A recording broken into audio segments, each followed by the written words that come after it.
One day, the protagonist was having tea with her daughter and talking to her. The girl suddenly told her that if she was to be reborn one day, she should live only for herself and do what she wanted to do. The woman didn't understand why her daughter was talking about such things. The woman smiled and replied that rebirth was a popular topic in magic classes. The main character did not understand her and said that her daughter's fellow students should study better if they want to graduate.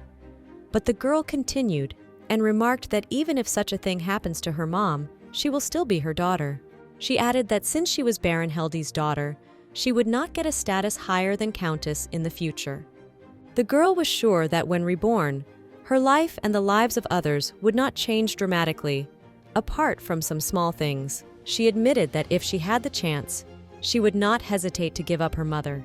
The woman looked at her daughter and asked about chances like this in life. The daughter reminded her mother that although she didn't have the most remarkable appearance, she was still a mage. The woman laughed and said that if she got a similar chance, she would not give birth to her daughter as she did not want to go through the agony again.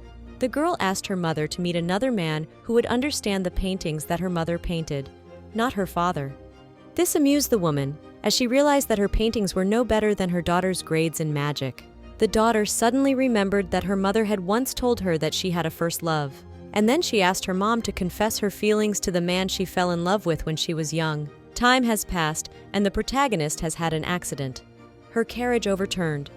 The servants ran out calling for help from passers-by. The woman was taken to the house and put on a bed, but the doctor said it was a very complicated case, so they could only hope for a miracle. The husband asked to reduce his wife's pain. At that moment, her daughter leaned over to her and reminded her of the words she had spoken recently at tea time. The woman fell asleep. When she woke up, she found herself in her parents' house. She couldn't believe this was her room where she lived with her nanny, so she wondered what she was doing in this room. She assumed the accident was a dream, but suddenly she was called by name and told it was time to get up. The girl's nanny came into the room and reminded her that it was Monday and time to go to class. This surprised Lady Riken, for she remembered that her nanny had died 6 years ago. The nanny anxiously asked her mistress how she was feeling, if she was sick. Riken said she was fine, but reminded the employee that she was dead. The woman didn't understand the humor and asked the girl if she was having a bad dream. The protagonist then ran to the mirror, looked at herself, and realized that she had gone back in time to the fall when she was still young. It was October when she turned 19. At the time, she was just finishing her degree and graduation from the academy was approaching. And after graduation, she married Harold Headley. The Viscountcy of Copeland was in its own special way beautiful and not an easy one. Though they had their own traditions, it did not create deep fame and history. The same could be said about the main character. She wasn't insanely beautiful, and she didn't possess any outstanding talents. Parents in her heart and friends valued her as a person, so she was betrothed to the eldest son of Baron Hadley. Harold was a good and honest man, so he lived a conscientious life. He saved money and loved their common daughter. And also his mother was proud of him. My mother-in-law thought that her son was perfect because he did not drink, did not gamble, and he did not have a mistress either. So his wife rolled like cheese in butter in her opinion. But Harold was not a perfect husband and was stingy with jewelry for their daughter's dress. The simple pleasures of life were not for him. Even at the wedding, Riken had to wear shoes without heels, as she and her fiancé were the same height. That life was boring and without much color, but something in it changed with the arrival of a small child. It was their daughter who was born with a talent for magic. And although it was a very controversial phenomenon, both mother and daughter were happy. At that moment, the woman realized that it wasn't all a dream, as the memories stayed with her and she remembered giving birth and raising her daughter. But now she was 19 again, and her body had not yet known a man, but no dream could be so detailed and vivid. And then she snapped out of her seat and ran to find her mother, all the while remembering her daughter's words that if she was reborn, she would have to live a life of pleasure. So, Riken went back in time. The nanny ran after her and asked her to stop because she wasn't wearing her robe. The main character was worried about the fact that she never told her mother that she loved her until after she died. It happened that the main character's mother went deaf after she turned 70, so the girl was always annoyed when she had to communicate with her parent. Eventually, she grew tired and learned sign language, but this led to more irritation. A similar scene happened the last time they saw each other. Now Riken ran to her mother and asked the maid where she was. The girl replied that she had gone to look at the flowers. The girl ran up to the study. She hadn't heard the maid's words about not being able to enter the study in just her pajamas. Riken flew practically into the study and saw her father there, who was very forcefully surprised. The girl looked at her father.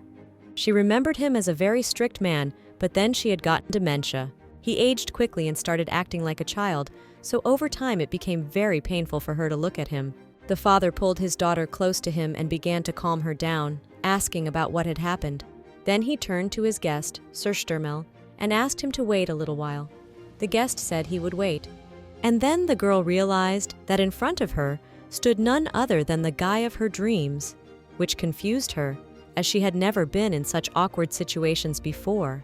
There was no doubt about it. Standing by the window was Sterl Raft. The girl's father did not understand what was the matter with her, and the nanny said that her mistress had been behaving in this manner ever since she awakened. Riken found an excuse for her action, saying she had a nightmare, so she wanted to see her father. The man thought his daughter was in pain, as she was acting like a child. Mrs. Rhodes said she would ask the doctor to examine the young lady. The head of the Roa apologized to the girl and said that he had a very important conversation, so he had to get back to business. Then he added that he would stop by at lunchtime. Riken asked her father to tell Sir Sterl that she was sorry that he had seen her in such an inappropriate manner. The father was surprised that his daughter knew their guest, but then he remembered that he had graduated from the academy last year. Then he thought that since his daughter knew this young man, he was obviously very influential. Riken understood that even though the young man was the illegitimate son of the Raft family, but he had never, during his time at the academy, missed the top spot in the overall ranking of students. When the nanny and the protagonist were left alone, the woman reminded her mentee that it was time for her to get ready for the academy or she would be late, but the girl replied that she wasn't going anywhere. The young lady asked her nanny to skip a day of school because she wanted to see her mom, who was due back soon. At this moment, the girl was well aware that studying at the academy was not extremely important to her. She pondered over what was the most important thing in this educational institution. The most important was a talent for magic, for it was the mages who had the greatest power in their country. Girls entered the academies because of magic as well, so their share wasn't easy either, as talent for magical arts was quite rare. It was known that mage girls with rare talent could not visit places where boys were. Aristocrats who have no talent for magic are also forced to enter the academy. In addition, girls did not want to receive the same education as boys. Talented girls dreamed of becoming great magicians, but they did not want to compete with boys. Therefore, the academy taught the admitted girls art, etiquette, educating from them noble ladies. Their mentors promised to teach them everything they needed to be good wives, and after graduation, they were all expected to marry. This was much more important to the students than the various sciences. Suddenly, she remembered one of her conversations with her daughter. She had said then that it was more important to do what she really liked and wanted to do. She assured her daughter that attendance at the academy was not the most important aspect of learning. Riken realized that her daughter had more limitations than she did. Only now she realized that she had probably been sneaking out of school. She was lying in bed now, thinking about the fact that she had no energy or desire to go to school. Only when her mother arrived was the girl able to calm down and begin to realize and accept reality. Mother said it got colder earlier this year, so there weren't enough flowers. Since that was the case, Riken suggested that her mother put the bouquets not in large vases, but in small jars. She assumed that they would have enough flowers from the greenhouse for the small bouquets. She made a composition with buttercups, rose, and sprigs of eucalyptus, and later, narcissus and jasmine can be added. The woman was delighted. She liked the composition very much. She recognized that her daughter did have talent, and then she turned her attention to the main character and asked her what her problem was. Riken said she didn't have a problem and just wanted to talk. The mother smiled and reminded her daughter that she hadn't spoken to her in a long time because she didn't like her nagging. The girl assured her mother that there was no trick in her actions. Riken started hugging her mom, remembering the reason she had stopped talking to her. She now realized that since she was able to be reborn, she wanted to be much kinder to her parents so that she wouldn't regret her actions in the future. Until the hardships of life took over her, she made the decision to embrace her parents and speak words of gratitude and love to them. And in the future, when the memories faded, she wanted to be confident in her actions. After she went back in time, she began to make small but important changes in her life. 1. She stopped being angry at Polana, with whom she'd had a fight, and stopped communicating. 2. She had chosen a completely different dress for the prom. After all, no matter how many times she looked at her last dress, she realized that it didn't fit her at all. Now she had chosen an outfit that would definitely suit her, changing its color, embellishments and such, even though everyone was against it. But even after being reborn, she did not immediately become a great person. Everything remained the same: the face, the talent, the intelligence. She knew that soon her father was going to introduce Harold to her as a suitable husband, and she would marry again and live as before. Nevertheless, for herself, she had decided not to meet Harold in this life. Now she seemed to understand why her daughter had said that there was no need to give birth to her if she went back in time. Until she became a radically different person, she would not be able to change her life. But the daughter was her whole world, for her sake the protagonist, and lived all those years. In this life, Riken decided to continue learning to draw, as she regretted giving it up in her previous life. A classmate came to the workshop and asked the protagonist if she had chosen a prom partner. Riken replied that she was going to go with her father. A friend said she was going to go there with Lawrence. The protagonist knew that in the past, she would have envied her classmate, but not now. Then she asked her friend not to move far away from her companion. The girl didn't understand why Riken spoke the way her aunts did. The main character said she didn't know if she had someone in mind for prom. Her friend assured her that there was nothing wrong with dating someone. It was time to go home. It was raining, and the maid had not yet come to greet the young lady. The girl realized she couldn't go to the wagon in the rain, so she stayed behind to wait for the maid. She was reminiscing about the past, but suddenly Sterl came up behind her and said hello. A man she liked was standing next to her.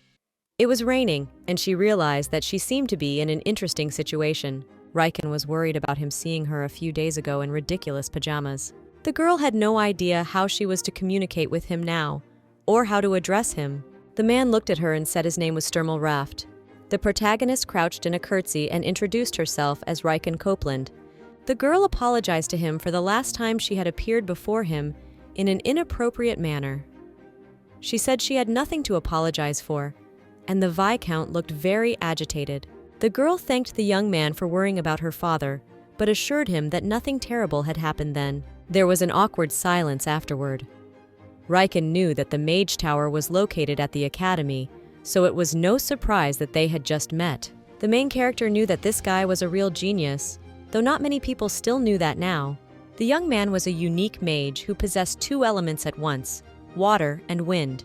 But they won't find out about that until 2 years later, and in the meantime, he'll be the illegitimate son of Cyrionel, grandson of a marquis, but by no means an aristocrat. However, once the queen dies, the king will marry Cyrionel and recognize a son who will officially take his father's surname. Since Sterl was illegitimate, he will not be able to claim the throne, but the king will grant him the title of Duke of Sagna. Riken realized that this young man was beyond her, so she didn't count on anything, and he was her first love a long time ago.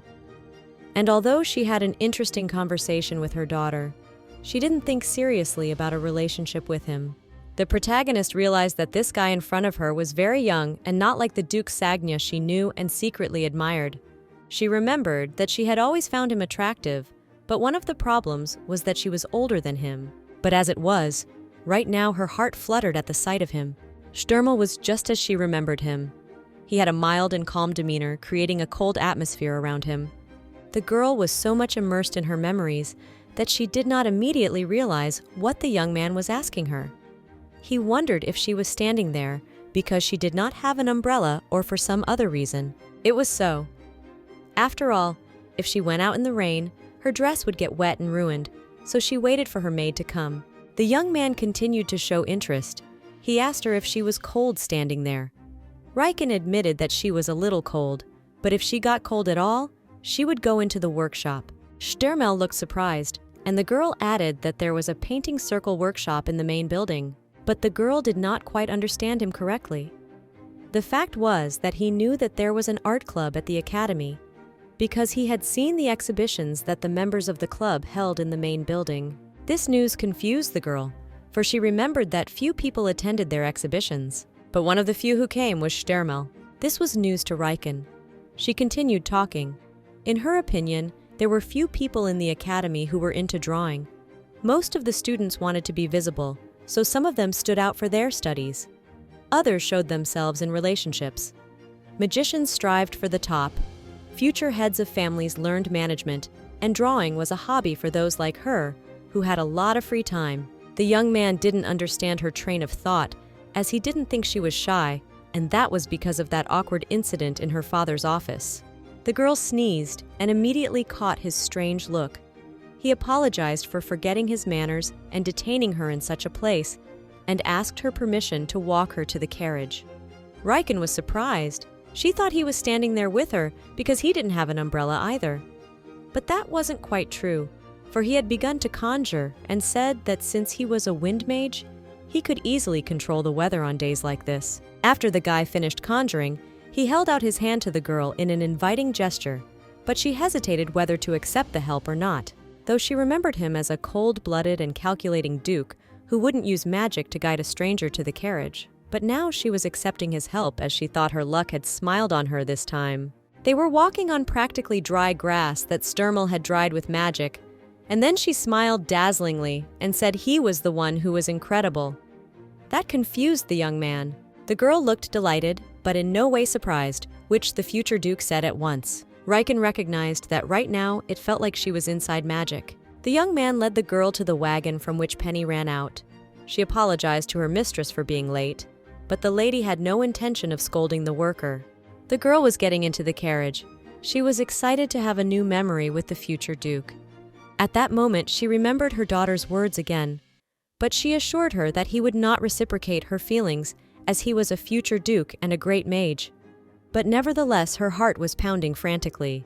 Though the old world was not so easily broken, she still called out to Sterl, and he turned around. In order to change her fate and not regret anything, the girl decided to be brave and asked the young man to accompany her to the prom, if he had not yet promised anyone.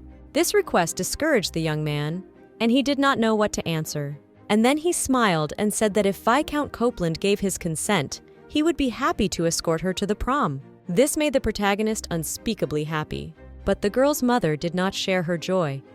She did not understand where it is seen that someone like him accompanied her daughter to the ball, because he is illegitimate. Her mother did not understand what kind of caprice her daughter had, for she had always been a modest and timid girl who did not catch the eye in high society. Everyone knew that Sterl Raft was the illegitimate son of the Marquis of Raft, the product of her reckless behavior and a stain on the family's reputation. Even though the young man was born into a noble family, there was no way he could inherit a noble title no matter how great a mage he was. Riken understood that it would have been easier for the man to have been born into an ordinary rather than aristocratic family, and then his talents would have been more quickly recognized, but things happened as they happened. The whole world knew his name and face, so he didn't get to hide the secret of his origin and identity. Marquis Raft's family was the second after the royal family in their country, and 100 years ago, they had held the dominant position in an independent state. And now they had a completely different status compared to other families in the empire. But problems arose after Sir Sterl was born. The circumstances of his birth began to negatively affect his future marriage. He charmed many girls, but there were still no rumors of a wedding. Riken was worried about her mom's reaction to the news, so she asked her not to blame the young man, because she was the one who invited him to the prom. The mother did not understand her daughter, for up to this point she had always been accompanied by either her father or grandfather to such events. Riken was sure that Sir Sterl could not be interested in her. The girl was sure the man had done her a favor. Riken looked at her mother and told her that she wasn't asking for her permission to get married. She was asking for her permission to go to prom with this guy. Nothing more.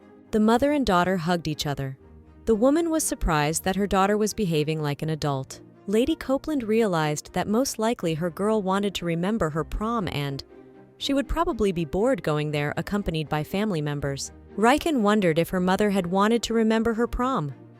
The woman admitted that she remembered the event because she went there with her daughter's father. Riken considered her mother and father lucky. but the truth was that her mother disobeyed her father at the time. The girl dreamed that Harold would be like her parents, as those were an example of a strong and happy family. In her own family life, there was nothing like that. There were no feelings or emotions between them. It wasn't just the man who was the problem, but she hoped she would be happier this time, since she already knew Harold well. Riken decided to forget about Harold for a while and enjoy every day of her new life. The girl was alone in the room, and Penny came up to her. The lady asked her not to worry, as she did not take Sir Sterl seriously and just wanted to go to the ball with him. The maid had no idea her mistress was so bold, but Riken insisted it was only a ball and nothing more. Penny admitted that she was very much surprised to see the man and her mistress together, for the young man had used an obscene amount of magic to keep her dress from getting wet in the rain. The maid did not understand why her mistress was so pessimistic, for if she did not like the man, he would not agree to go to the ball with her. Riken asked the maid not to tell anyone about their conversation, as she didn't plan to meet him after the ball.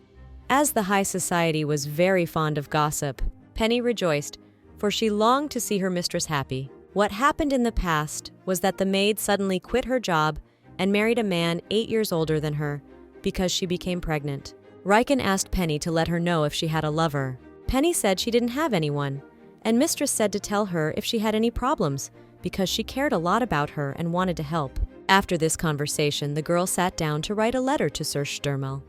She began by thanking him for the honor of accompanying her to the ball. Then she added that her mom had given her permission to go to prom with him. She also added that she was looking forward to his visit and promised to prepare warm tea. The first thing that caught the young man's eye was that the girl had put flower petals in the envelope in addition to the letter. He began to conjure and soon realized it was lavender petals. At this moment, a servant came to him, who was very much surprised, for it was a letter from a girl. The guy thought his master was completely drowsy and didn't realize that only unmarried young girls wrote such letters. The servant continued his thought. He thought that his master was not at all interested in the girls and did not distinguish their faces except for their mother and cousin. Sterl began to deny it, but the assistant insisted on his own, because in his opinion, his master had broken more than one woman's heart by his refusal. It turns out that the young man was not impressed by the Earl of Melon's heiress, Earl Wayne's daughter, who was a recognized beauty. The man admitted that he didn't pretend that he didn't know the Earl of Wayne's heiress. He knew what she looked like, but he had no idea what kind of person she was. The only thing he knew for sure was that she was crazy about him. The assistant reminded the master that last time, because of another rejection, someone started claiming that he had a cold heart since he was a water mage. The boy was prying. He wondered from whom Sterl had gotten the letter, but he didn't want to admit it. But then he confessed that he had arranged to escort Viscount Copeland's daughter to the prom. The young man looked at the letter again. He realized that the girl who had written it was only 19 years old. But there was a sense of adulthood in every line, which was written to the point and nothing superfluous. He supposed that maybe she liked him, but she didn't show it in any way. The assistant did not understand what was happening to his master, whether he had changed his taste, for Lady Copeland was too simple and unassuming for him. Sterl said he would keep the girl company only once for the ball, and that was all. But the servant had no fewer questions. The young man claimed that he simply could not refuse the lady who had the courage to ask him to the ball. And then the boy, Gerald, assumed that Lady Copeland liked the boss, for which he fell into disfavor, because he loaded him with work and demanded reports on previous assignments right now. Meanwhile, Riken stayed up all night from worry, as she didn't want to hit the dirt. A maid flew into her room with a red fish, for Baroness Belita had told her that the fish would have an immediate positive effect. Although Riken was grateful for Penny's concern, she did not put the fish to her face and asked the maid to bring her better honey. But looking at herself in the mirror, she realized that even without the honey, she didn't have a single wrinkle on her face. The girl decided to start taking care of herself from a young age, because then in 10 years, she will look younger than her peers. Then she began to look at her dresses. The girl couldn't understand why she liked something so cute when she was younger. Her clothes looked a little rustic, and the ruffles would make her hair look luxurious. She wanted to look sweet and defenseless, so she decided to go for a low-key outfit. The maid came back with honey. Riken gave the dress to the maid and asked her to quickly remove the lace from the collar. Afterward, she asked the maid to borrow a handkerchief from her mother to cover her shoulders, and then asked for help applying honey to her face. And so Riken began mixing the ingredients of the face mask. She remembered that she used to do this often with her daughter. But her daughter was fast asleep, and she gently wiped the mask from her face. Now the protagonist missed the most important person in her life very much. The maid was getting Lady Copeland ready for her prom. Her mother was watching and didn't understand why her daughter was making such a fuss when she just wanted to decorate her dress. Penny put the girl's hair up in a bun. Her mother noted that although the hairstyle was a little old-fashioned, it suited her daughter, and in her time, she had often done it herself. And then she went over and gathered the handkerchief around her daughter's bodice with a ring her husband had given her just before their wedding. Riken was grateful to her mother and promised that she would pass the ring on to her daughter. The elder Lady Copeland looked at the girl and noted that she was a real beauty. At that moment, the butler entered the room and announced that a guest had arrived.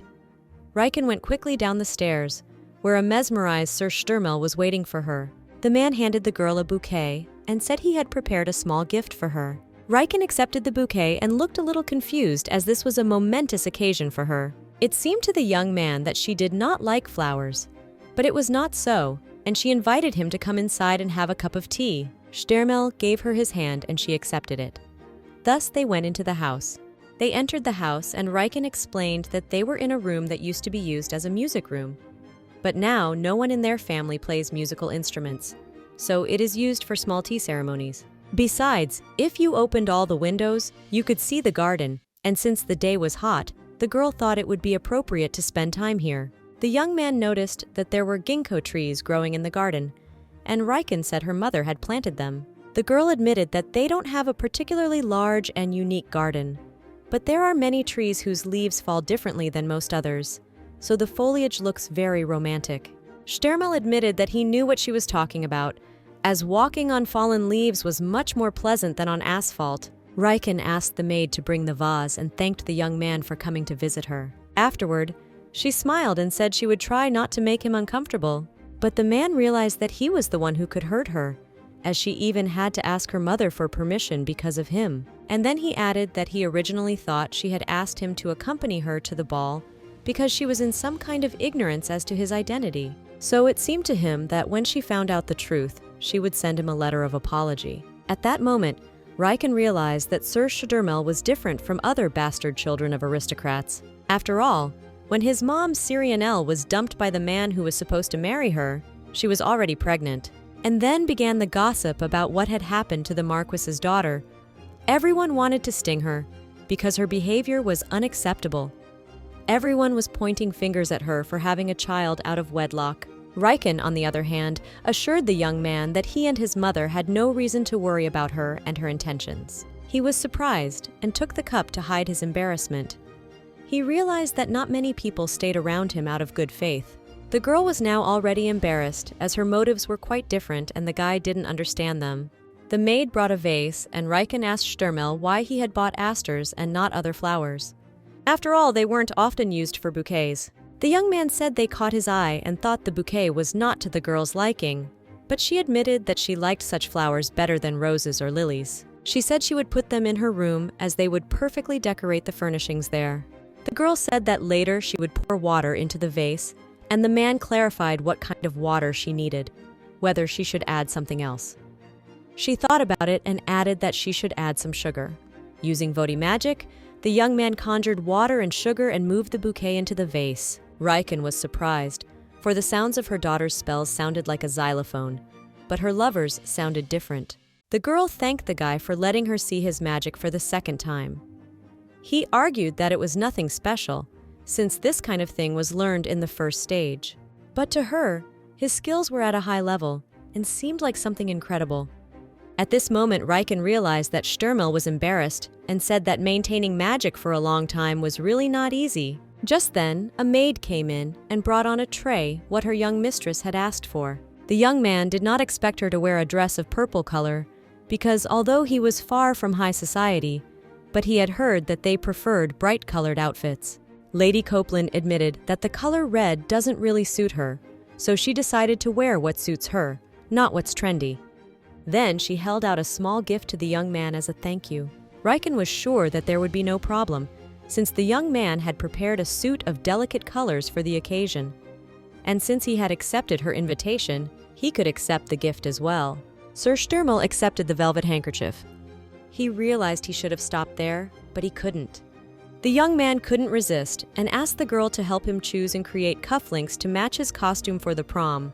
The problem was that he only had cufflinks to his suit for every day, because he didn't often appear in public, and he hadn't had an occasion to wear a tailcoat before.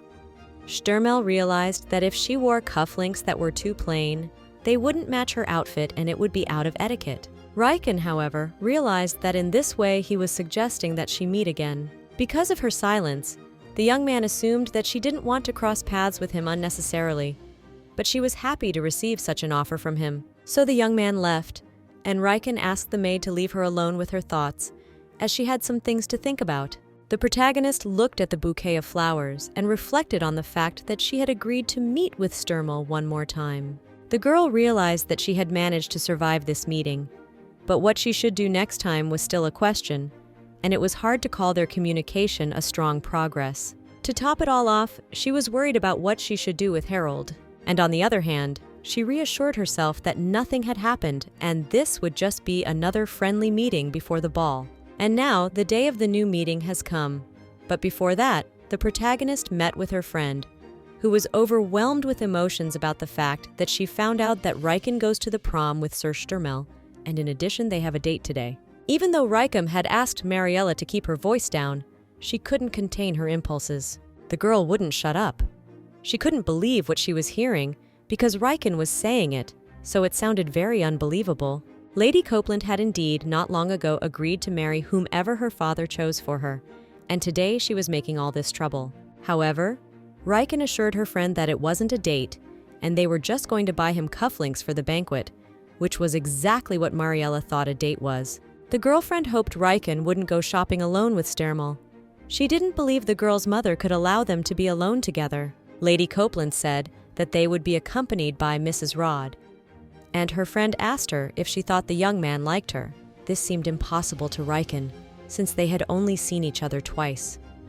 Mariella said that maybe Sterl had agreed to accompany her friend because he was friends with her father, but today's meeting didn't fit into that scenario. The girl was sure that the atmosphere between Riken and Sterl wasn't so bad when they were alone together.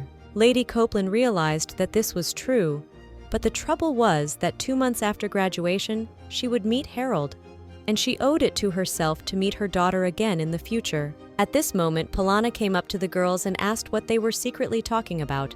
Mariella told her what was what, and then their conversation was heard by the Earl of Wen's daughter, who approached the girls, accompanied by her friends. Lady Wayne used to like Riken a lot, as she thought she was a beautiful and mature girl.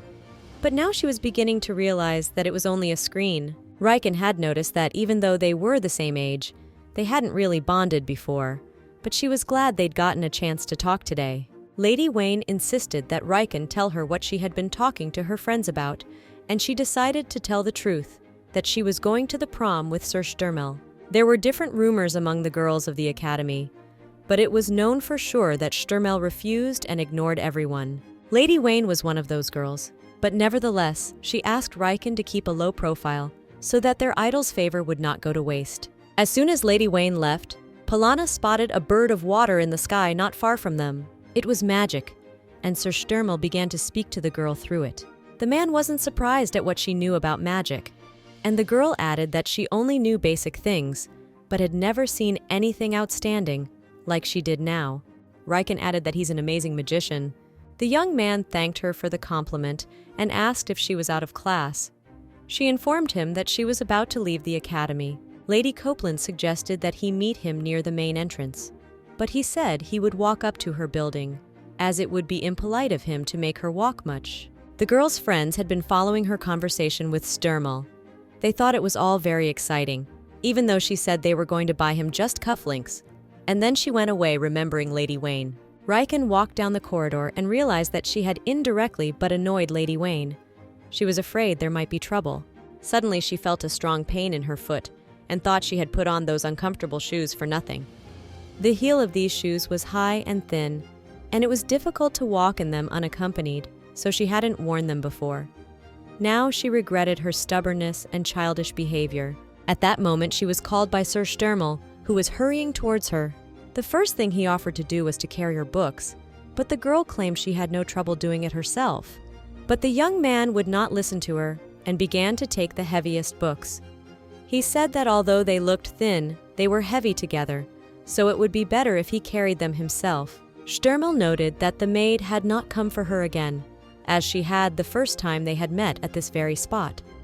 The boys around them whispered, and the girls were jealous. It was like this. Her nanny was supposed to come for her today, but there were too many people here now, and she was most likely waiting for her in the carriage. Since that was the case, Sterl motioned for Lady Copeland to proceed to the carriage. Now they were walking together, and her heart was pounding frantically. She remembered the emotions she had felt when she married. She had been excited then too, but not because of love, but because of their future together with Harold.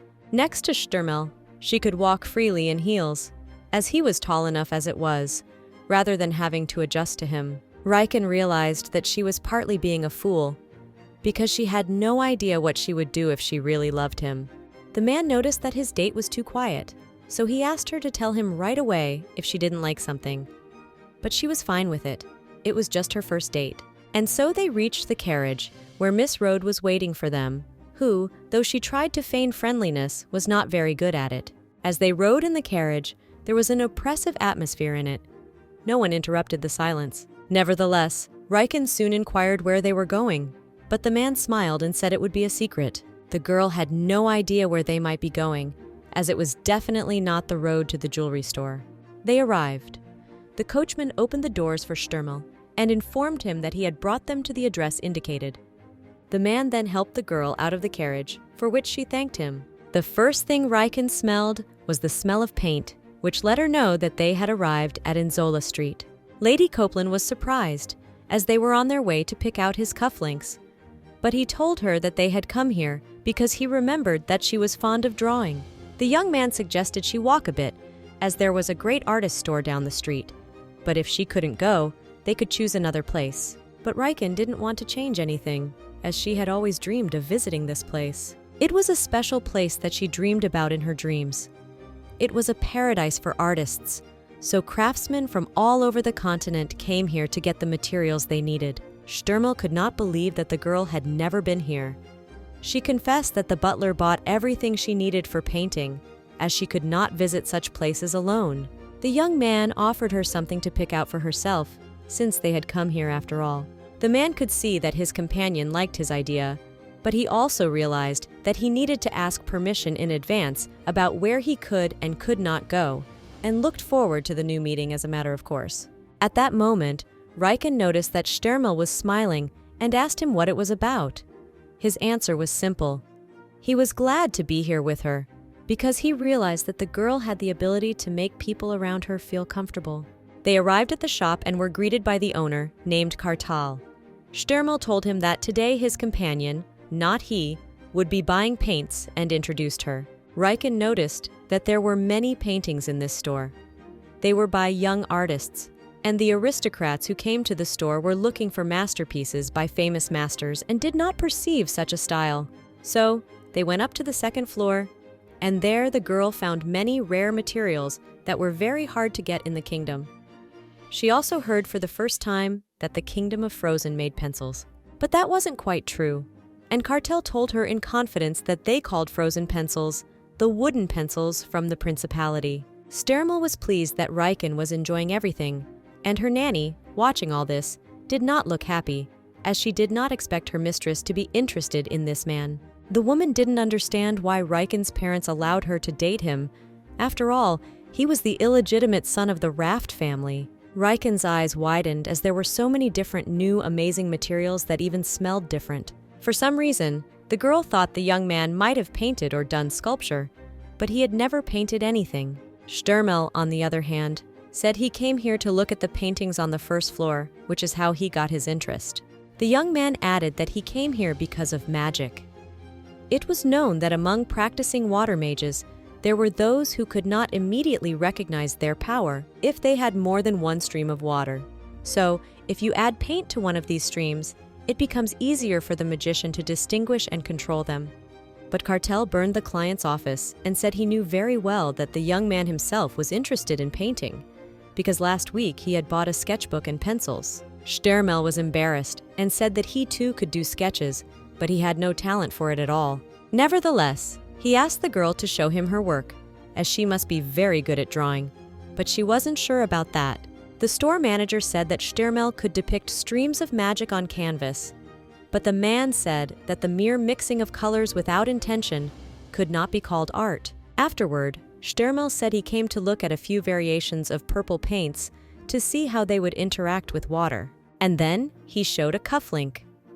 Riken was surprised because there were no gems in it, but the man had put some magical ones in it. Riken knew that magic stones were a mage's primary tool that contained his mana. Every mage works differently with this tool.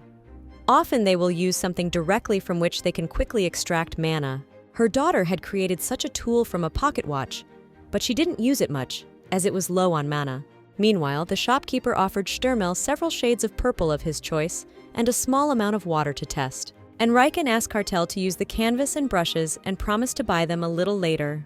The young man wanted to buy her brushes as a gift, but she protested and said that she should choose her own brushes and buy them.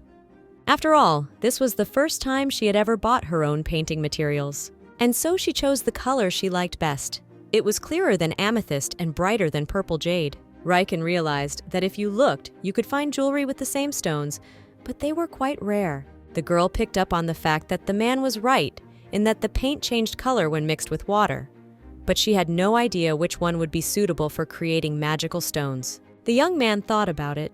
He wanted to show her how the process happened, but there wasn't enough material here. Sterl continued and said that he needed a lot of pure water to create the magic stone, so he was willing to show her everything if she came to the Mage Tower. At that moment, the girl suddenly remembered that she had forgotten to give the mage his magical bird item, but he refused to take it back since it was created from crystal, so it could be used for household purposes. Cartel noted that all the magical items that water mages created were very beautiful, but not everyone can make such exquisite things as Sterl does.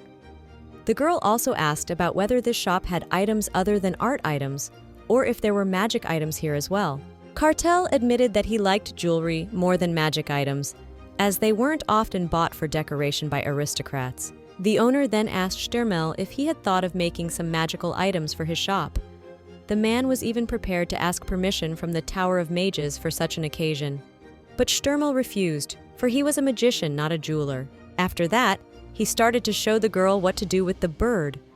So, in order to send a message, she would need to roll up a note in a tube and put it in the bird's beak. After she releases the bird, it will come back to him.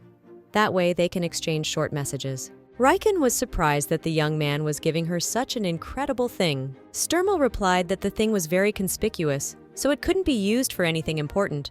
Although the bird was very beautiful, it was impractical.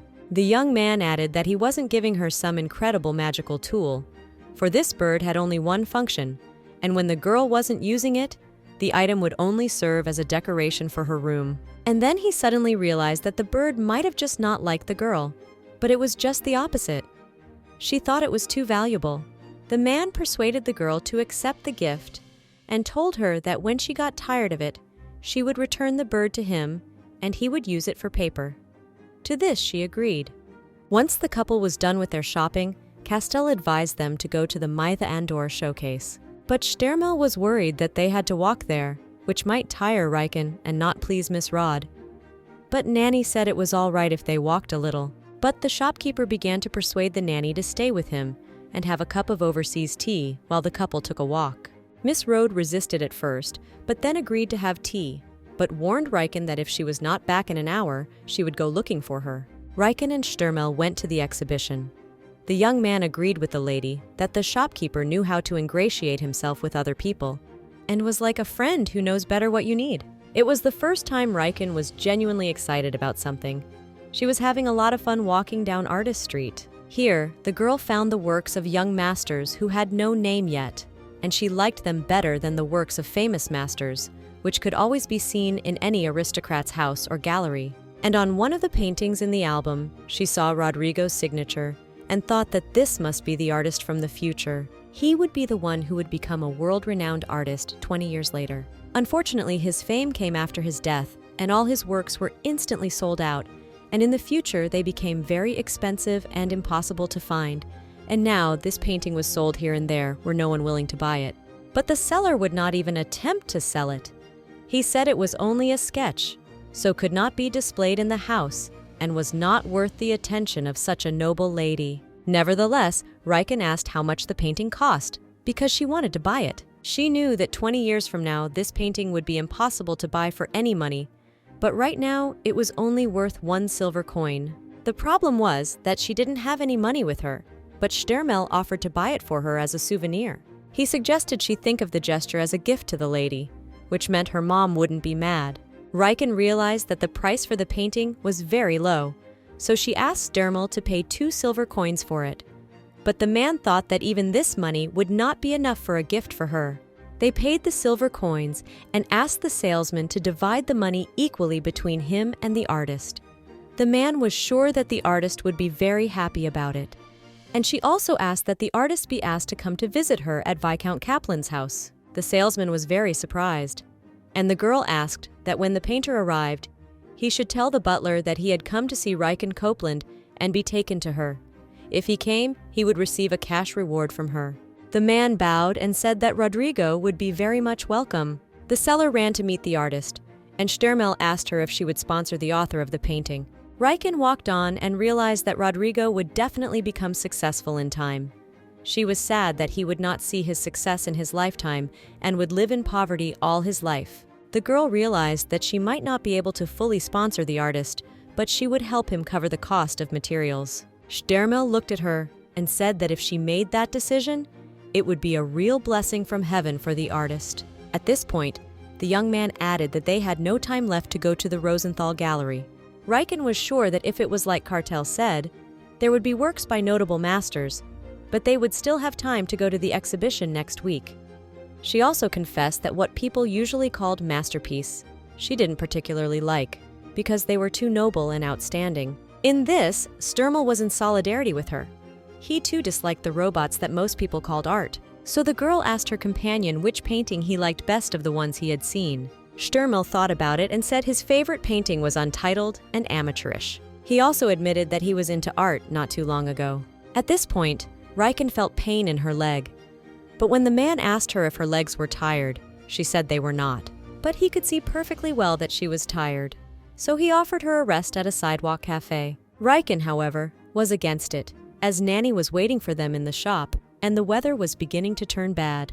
The young man assured the girl that she shouldn't worry about the weather, as long as he was by her side. Sterl realized that Miss Rode would probably scold him for being late, but he couldn't let her go any further, knowing that her feet hurt badly. The young man sat her down at a table and said he would buy her a cup of coffee and bring it to her. Riken took off her shoes. She realized that if she rested a little, she could probably find the strength to walk to Cartel's shop, and from there, it wasn't far to the wagon. At this moment, sitting in this cafe, the girl was happy as she became one with all the people from this magical street. And then Sterl came up to her and said that since it was getting colder, he had borrowed a cape for her. The young man sat down as well and said that he had ordered specialty coffee, but it had to wait a bit.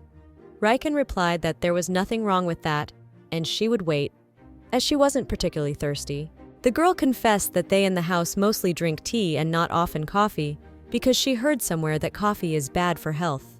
Sterl, on the other hand, said that in the Mage Tower, it's a pretty popular drink, and he uses it often. After all, many people can't wake up properly without this beverage. So the tower host fairy takes a kettle, brews coffee, and pours it for everyone in the room. Suddenly, Riken remembered that his daughter also drank coffee all the time, and then could stay up all night and was full of energy. Afterward, the girl said she was a little tired, so Sterl suggested that she have some coffee and go back to Miss Rhodes' shop. The waiter brought a cup of coffee with a heart drawn on it. Sterl said it was drawn with a stiletto. Riken, on the other hand, was reminiscing. Her daughter also loved coffee.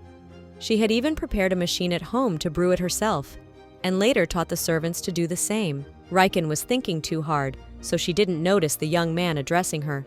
so she apologized to him for not paying attention.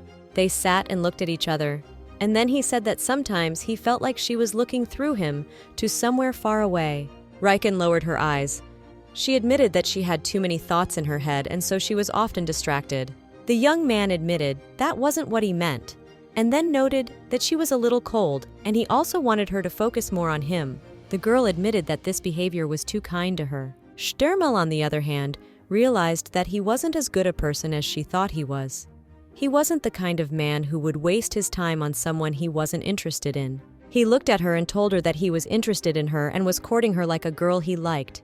After a moment, the young man asked the girl to call him Ster. The man took her hand and told her that her nanny would understand them if it rained. It happened, and she caught a cold. In her past life, the protagonist had also met several potential suitors, which was a turning point in her life. But for the secular society, it didn't matter much, as it was common that the daughter of a viscount would marry the one her father chose for her. However, the problem appeared that the girl was not sure that she could overcome the difficulties if Sir Sturmelraff's name was among the potential suitors. Will she have the strength in the future to tell her daughter about it and call him her first love? Now in her bedroom, Riken realized that she needed to stop communicating with the young man right now, because if a little more time went by, and she probably wouldn't be able to. Yes, she wanted to be braver, but she didn't think she'd go this far. Just then, Penny ran into the room and said she had a visitor. It was a painter whom the girl had previously called to visit and had asked the maid to keep an eye on whether he would come or not. That got Riken out of bed, and she asked Penny to take the painter into the living room. Rodrigo sat in the living room with his head down, thinking that he had not expected any of the aristocrats to buy his album from the merchant. He saw a 100-year-old painting in front of him, and he didn't understand how a man who had something like that could like his drawing. The painter was panicking. Even when Penny brought him snacks to eat while he waited for the lady, the boy could not resist eating, for he had been hungry lately. But here he was fed, and he thought that the mistress was very caring. Riken changed her clothes and walked out to her guest. They introduced themselves to each other. The girl said she saw his work and was very impressed. The guy thanked her for paying as much as 2 silver coins for his work. Lady Copeland admitted that she wanted to buy a couple more of his works and sponsor him to the best of her ability. Rodrigo realized that his paintings were not yet good enough for such a noble lady. But Riken still said she would buy his paintings because she liked them no matter what or how they were painted. Then she added that drawing is her hobby, so she understands something about painting.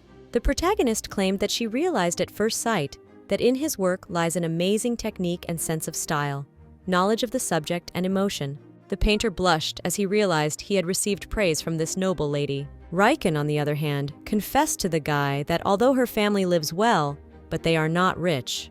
So although she decided to invest in his work and in him, but it will not be some huge amount of money. Riken promised to make arrangements with the cartel's shop on Rosenthal Street. That way, the lad could buy materials for the work and put it in her name. Rodrigo bowed his head and thanked the lady, and gave his word that for her sake, he would create something incredible and unrivaled, and then asked her if there was anything he could do for her right now. Riken, on the other hand, replied that she didn't need anything, as she would have several sponsors in the future who would be far more influential than she was now. Nevertheless, she asked him to name her as his first sponsor, as she would be truly honored. When the artist left, the girl wrote a letter to the cartel's shop and asked the butler to take it there. The servant could not believe that the young mistress had dared to sponsor someone. After that, the girl went to her workshop and her father also came there, who needed to talk to her. A man noticed his daughter hanging a new painting. She said she received it as a gift from the artist.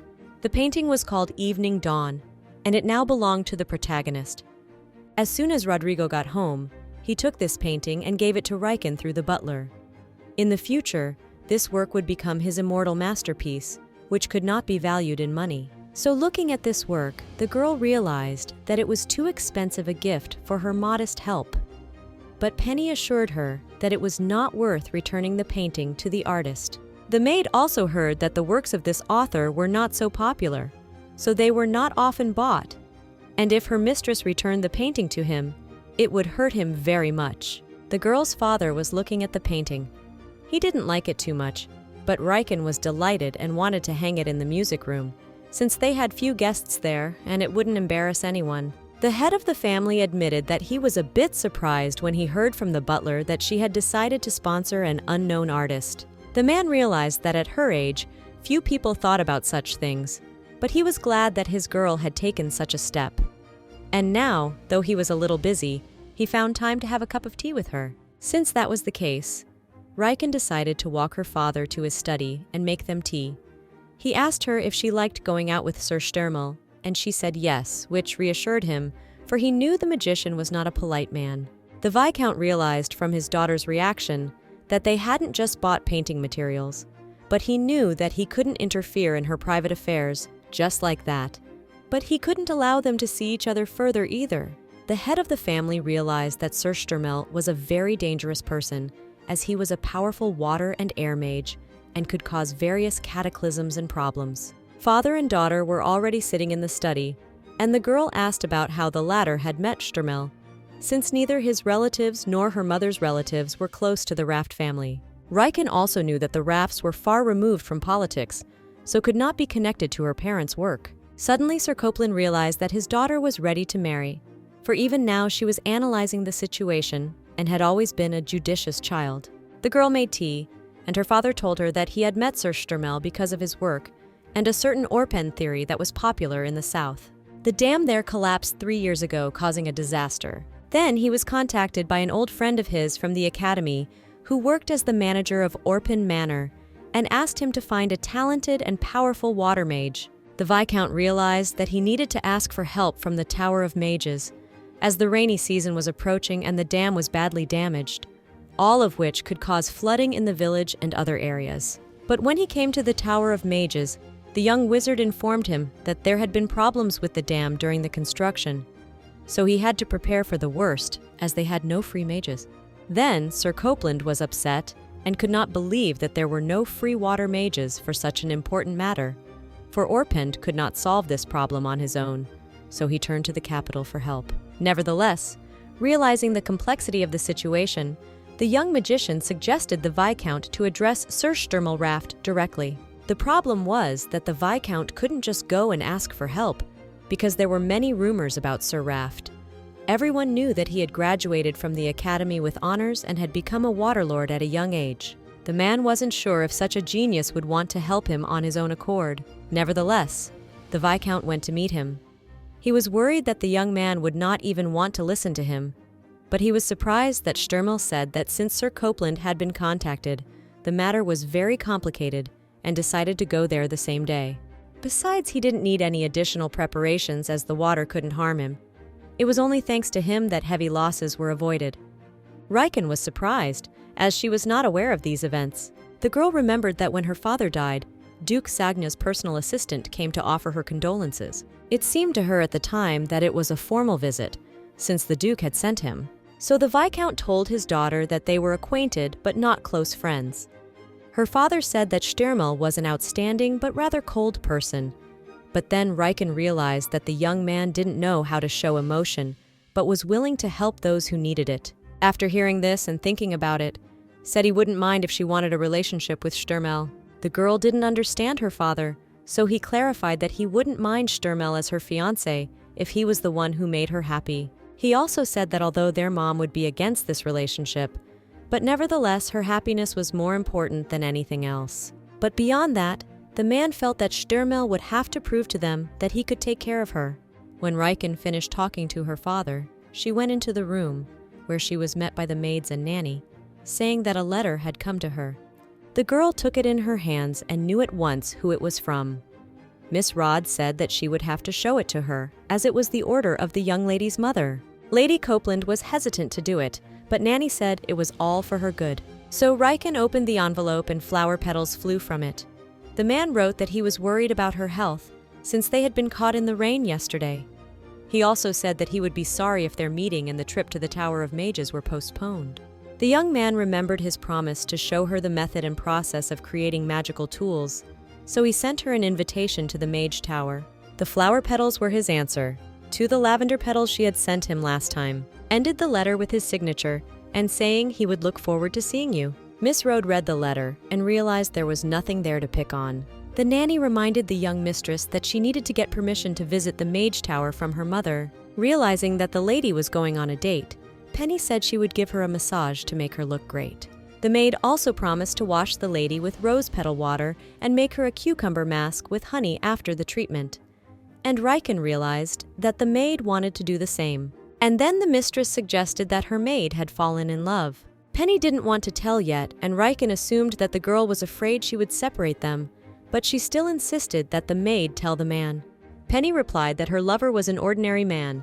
Plus, he sold fruits and vegetables on the streets of Olendo and also brought them to their home. Riken had hoped that events would not repeat themselves, but it turned out not to be the case, as Penny met the very man who was older than her and who would become her husband and the father of her child. So, Riken remembered that the year she married Harold, that and Penny had gotten engaged unexpectedly, quit her job, and left the capital. It wasn't until 20 years later that Riken learned information about Penny from her elderly nanny. But to find out if Pina is happy with her husband and where they live, she never managed to find out. But Riken was certain that her maid didn't want to quit her job. The lady realized that Penny was going to marry the man she had now started dating. The thought occurred to her that perhaps she should have prevented them from building a relationship. The maid didn't understand why her mistress had a change in her face. She thought it was because of the age difference between her and her lover. But that wasn't the point, though the protagonist continued to worry about her maid's life. Riken remembered that Penny had been introduced to the man by the head maid, so she decided to check out what kind of person that man was. But she also realized that he must have had a successful business. Afterward, Riken offered to give them face masks, and then was ready to get a massage from the maid. Penny confessed that she knew the secret massage of the Principality of Belita, because if you improve the blood flow, the black circles under her eyes disappear. The maid said she would get everything ready and asked the lady to rest in the room for a while. Riken, however, realized that she wanted to see Penny always as happy as she was now. The protagonist has decided to help her maid in any way she can until she is still married. I also wanted to find out information about what a maid's beau is. After all, Riken wanted to know how her maid would live when she married and left with her husband. So Penny came back into Mistress's room and said that she would give her a facial massage now. The maid said she would apply a little pressure to her body, so if she was in pain, she would have to tell her so. Riken's face was many times fresher after the massage, which boosted her mood. Encouraged by her success, Penny offered to tidy up her mistress's hair, for she had heard of a good remedy from the servants. Riken didn't understand what was wrong with her hair, since she had brushed it and tied it up. Penny said she should have put some fragrant oil on her hair before brushing it, like roses for the van.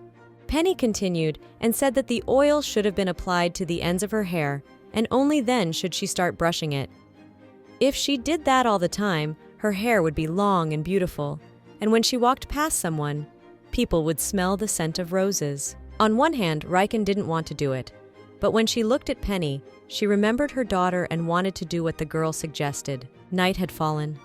Riken was alone in the room, clutching Sir Sturmel's letters to her breast, smelling the fragrance of the flowers that came from him. Suddenly, she thought that perhaps the young man had always been so considerate of those close to him. Riken remembered that the Duke from the future never caused other people problems, so no one spoke ill of his relationship with his wife, but neither did they talk about how well they were doing. It was often said behind his wife's back that she never could get a man to love her. Others said that Sturmel didn't like women at all. All that was clear was that the man was not getting close to any girl. Yes, he respected his wife and was always courteous to her, but they were cold to each other. It was a typical marriage of convenience, so it seemed to the girl that he would not be so kind to her, for she knew of his character from the past. Now she knew she had to answer the letter and not keep him waiting long. And so the younger magician brought Sir Sturmel a letter from Viscount Copeland. He also had an uninvited guest come to him. So it was one of the aristocrats. He apologized for barging into the Mage Tower so suddenly. Although Sturmel offered tea to him, he was not obviously happy to meet him, but the man wanted to discuss some important business with the mage. The person who came said that he had received orders from the Emperor and had come to give him something. It was a gift from the Emperor, a beautiful magical blue stone. It was a brooch encrusted with a very rare and expensive blue diamond that is hard to find and impossible to buy. The man was certain that not even the aristocrats of their kingdom had seen such a beautiful piece of jewelry. Sturmel was not interested in this story, so he asked why the Emperor had given him such a gift. The comer said that it was not just done for nothing, and the king had thought it over beforehand. The guest claimed it was a show of concern. This angered the mage, for he did not believe that a man who had not recognized him or remembered him for many years decided to show care. The mage was very angry, as his father had never once visited him while he was growing up. The messenger began to lose his confidence, but tried to prove that the king was pleased to see what heights and successes his son had achieved. The young man was aware that his father would never have come to him if he had not become Lord of the Tower of Mages. Sterl did not accept the gift and asked for it to be returned back to the emperor. He stood up and headed for the exit. A new day came, and after getting permission from her mother, Riken was already standing outside the Mage Tower. The girl had come to this place before in the future, but the occasion was a tour that was held for the parents and children of the mages. After Sir Sterl's unexpected confession, she saw him today for the first time. The girl was so thoughtful that she did not immediately notice when Shuttermel and his assistant approached her and the nursemaid. The magicians greeted them and said that they would be shown and told everything here. The Lord's apprentice introduced himself as the water mage Gerald Maximo. The mage wanted to kiss the girl's hand and repeated that he was glad to finally see the one that made his mentor's heart beat harder, and added that he didn't have enough words to describe her beauty. But Sterl stopped the boy from touching Riken's hand with his lips and conjured a water bubble on his head. The student got rid of the bubble pretty quickly, but Sterl went on to say that in the presence of noble ladies, a man should behave in a respectful manner. They went to the garden where Sterl prepared everything necessary to create a magic tool. But before starting the process of creating the item, he decided to show the girl the Tower of Mages. Meanwhile, Gerald asked Miss Rode to escort her. The woman agreed. The tower building was built with spatial magic, so it seemed taller than it actually was. But ordinary people could easily get lost here. Besides, if someone was a mage, but without a special invitation, he couldn't get into the middle. So guests were very rare here. Suddenly, a ladder of air appeared out of nowhere. Riken was a little frightened, but Sterl said that as long as he was near her, she was safe. They began to walk slowly up the stairs to the Mage Tower. At that moment, Riken noticed that there was no one else there but them. It was true, because they were the only ones in that space, and so each mage had his own way of getting into the building. As of today, there were 420 offices in the tower. Each one was quite large, so they wouldn't be able to enter every single one of them today. To avoid confusion and use time efficiently, Sterl often either wrote down the exact coordinates of the desired office, used spatial magic, or used magic circles. Hearing this, Riken asked if it wouldn't be easier to use one of the named methods to move. Sterl slumped his shoulders and said he hadn't thought of that. Then the girl noticed that she couldn't see Gerald and Miss Rode. The mage said she needn't worry about the nanny, for his apprentice was beside her. But then Sterl got a message from an apprentice, and the apprentice was saying there had been some kind of mistake, to which the mentor told him to bring Miss Rode to his office safely at all costs. Riken began to worry, but the young man replied that nothing terrible had happened, and her nanny and his apprentice had somehow gotten into a room called the Boundless Mirrors of Light. That space was often used by mages of light or darkness to practice their skills. But that wasn't the problem. It would take a normal person about 2 hours to get out of there. Besides, since it was a practice room, the other mages didn't know much about it, and Gerald was a water mage, not a light or dark mage. Riken realized that her nanny would be in that room for 2 hours. It was, and Sterl realized that for the tour of the Mage Tower, that room was the best option. The young man thought to himself that his apprentice had been studying in the Tower of Mages for 4 years, and he could not make such a mistake by accident. The man realized that the guy did it intentionally, justifying his act by caring for him. Riken smiled. She knew that her nanny was very strict and often nagged, but when something like this happened, she would turn a blind eye and pretend it hadn't happened. But Sterl didn't want to ruin the babysitter's opinion of himself, so he decided to do everything in his power to make sure she had a good time. And afterward, he admitted that he was even a little glad that things had worked out this way. So, they were going up further, and the young man suddenly remembered that he had heard that she had started sponsoring an unknown artist, and then asked if he understood correctly that this was the artist whose painting they had bought on their last outing. It was so. The girl confessed that she was mesmerized by the beauty of his work and was a little offended that others didn't notice it and didn't recognize his talent. She especially liked the painting Rodrigo gave her the next day. The artist's work was characterized by intense colors, dynamic strokes. It seemed that he put into his work the feelings of the person looking at it. And then, Riken remembered that Sterl also liked a particular painting by an amateur artist. That was true, but that painting was not in Sterl's possession, for he was told it was not for sale. And then he said that she took an art class, so she may have seen the painting he was talking about. He had seen his favorite painting last year at their art club show, as he happened to glance over there while he was waiting for the meeting to start. It was a painting of blue flowers, though on the other hand, he knew he had probably misidentified the color, and the flowers were most likely purple. Riken recognized her work in the painting described. Yes, she was told by a mediator that there was a man who wanted to buy her work, but she refused to sell it. Nevertheless, at that moment, she felt proud of herself as someone wanted to buy her painting, and coincidentally, that someone was Sir Sterl. The girl had no time to respond to what she heard, but the young man asked her permission to put one arm around her. As they were about to make a dash for space, she gave her consent, and magic happened. They found themselves in a long space corridor, flanked by different doors. She asked the man where they were going, for this was clearly not a garden, but it was not quite so. Sterl stood in front of one of the doors and said that behind it was the garden. He opened the door, and a veritable forest appeared in the opening. They walked through the forest, and Riken noticed that it looked quite ordinary. They walked through the woods, and Riken noticed that he looked quite ordinary. It was originally a forest in South Eld, but then one part of it was blocked off, and a passage to the Tower of Mages was made.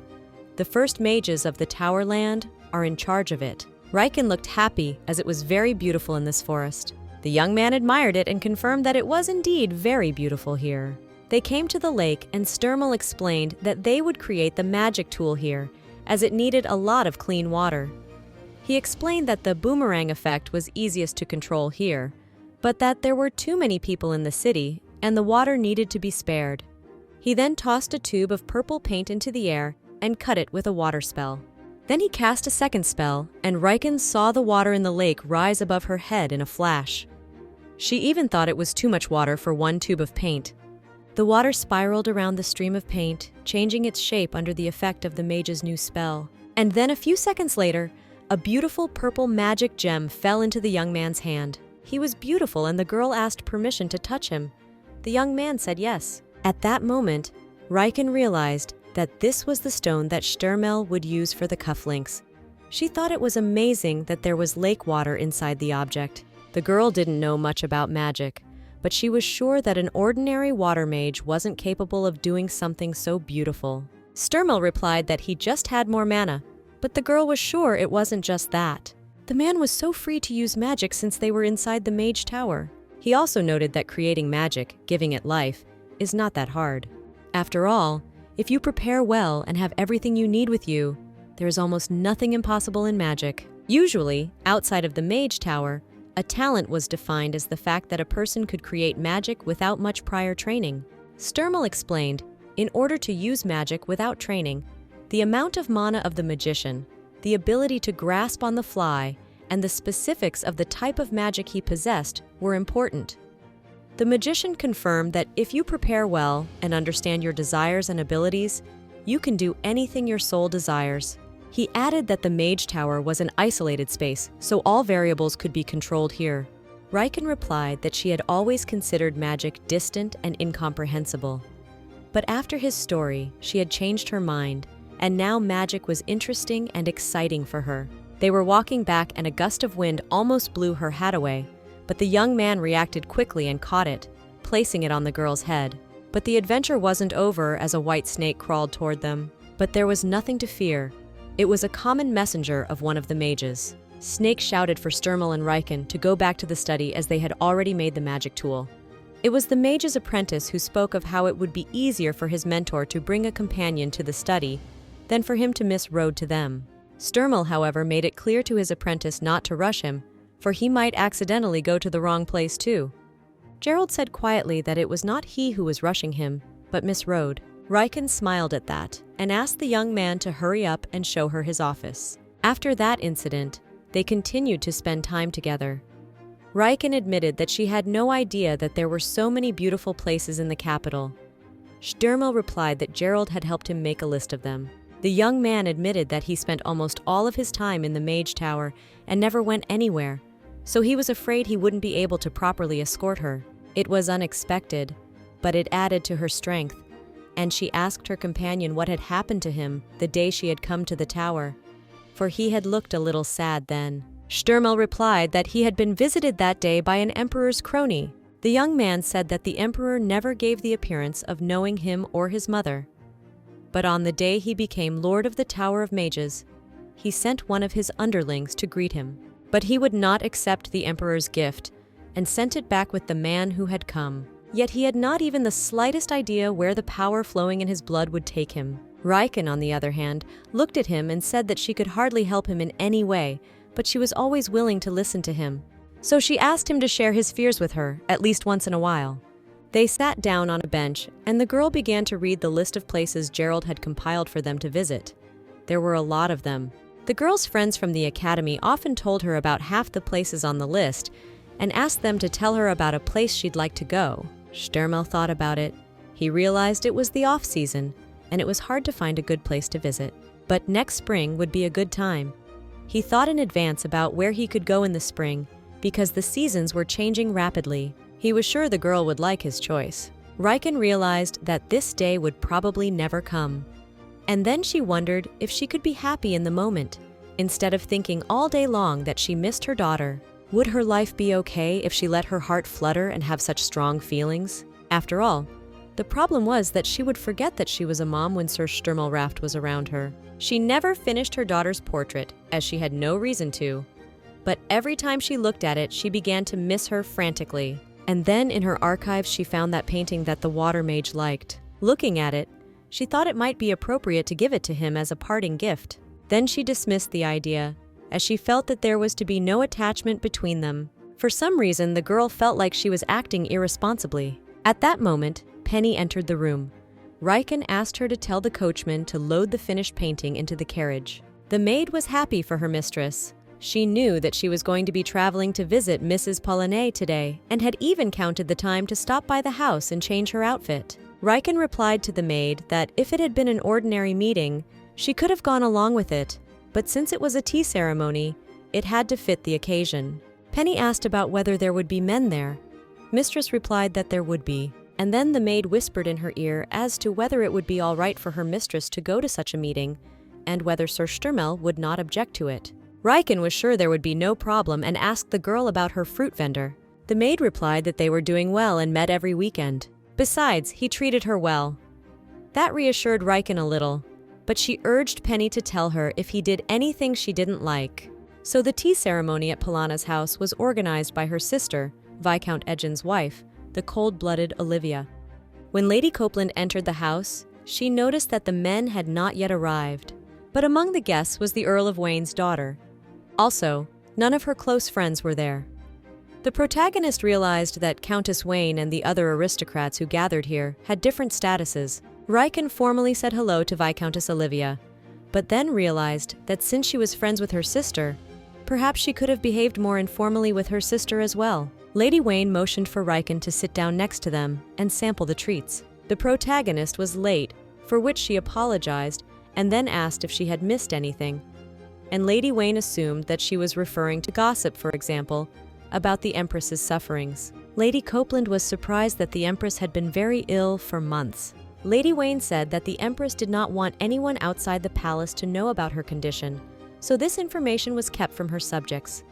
This was not surprising, as Empress Isaria's coming-of-age ceremony was soon to take place. If everything went well and went according to plan, she would inherit the throne, so timing was important to the current Empress. Riken, however, realized that since they were talking about it now, the secret had failed to be buried in the palace. Lady Wayne, on the other hand, claimed that the Empress's illness was from fatigue, so the affairs of the palace were now handled by Miss Damon while the royal rested. Polana naively believed that the best doctors in Elda would be able to help their Empress. But Riken knew that the Empress would not be cured, and she would die within a year, and the Emperor would marry Sturmel's mother and appoint her the new empress. And all this would happen before the day of Isari's majority to give his son the title. In a past life, all the events overlapped one on top of the other, and the whole country was in a state of celebration. At that moment, it seemed to the protagonist that none of this was any of her business. She was too young then, and had little life experience to understand the complexity of the situation in the country. During that period of time, she was only focused on getting Sterl the title of Duke. But things were a little different now. Now she was not a naive girl, and could understand the feelings of the Empress, who was so distant to her then. The Empress was known to have mental health issues. In addition, she was Princess Rosalda, and after her engagement to His Majesty, she knew nothing of his history with Lady Syrianel. But then she learned that Lady Raph's son was the son of the Emperor, her husband. Before the princess was born, the Empress had no idea that her husband already had a son out of wedlock. Syrianel, on the other hand, insisted all along that her son had no father and raised the child alone without asking anyone for help. And then the Empress wanted to meet her rival, but her invitation was politely declined. Syrianel wrote to her that by having a child before marriage, she had tarnished her family's honor. Therefore, she has left the secular life and has no right to approach the Empress, and also asked to get into her position and not to seek any more meetings with her. Riken realized that if Syrianel wasn't so outstanding, she wouldn't have been able to escape the sovereign's hatred. The Empress understood that she only received her title because she was born a princess, so because of diplomatic relations, she had no right to openly criticize her husband. In the whole country, where everyone knew her, she had not a single person to whom she could open her soul. For years she had been building up hatred and resentment, which is why she soon became ill. In this situation, the one who made the mistake did not suffer in any way, but those who were abandoned suffered. Lady Wayne asked Riken about Sir Stermel's failure to tell her of the Empress's illness. The girl replied that the man wasn't the one who should tell her that, and thought to herself that it was difficult for him to share such things with others, and he generally didn't want to get involved with the imperial family. At this moment, men entered the hall, and the Viscount immediately approached his wife. The young man also noticed that while they were gone, another beautiful lady appeared in the room. He also noticed that the girls were having a good time together. Among the men who had come in, Riken saw Harold and approached him. Since she called him by name, so the young man was very surprised and asked her if they knew each other. The girl said that perhaps they had met at the house of Baron Roland, who was very fond of gathering guests. The man introduced himself and apologized for not doing it right away, and she told him not to worry about it. Riken remembered that in a previous life, she had met him a few months after graduation when she turned 20. The protagonist didn't realize what was happening as events were unfolding faster than she had anticipated. Everyone was having a good time, but Riken told her friend that she wasn't feeling well and wanted to go home early.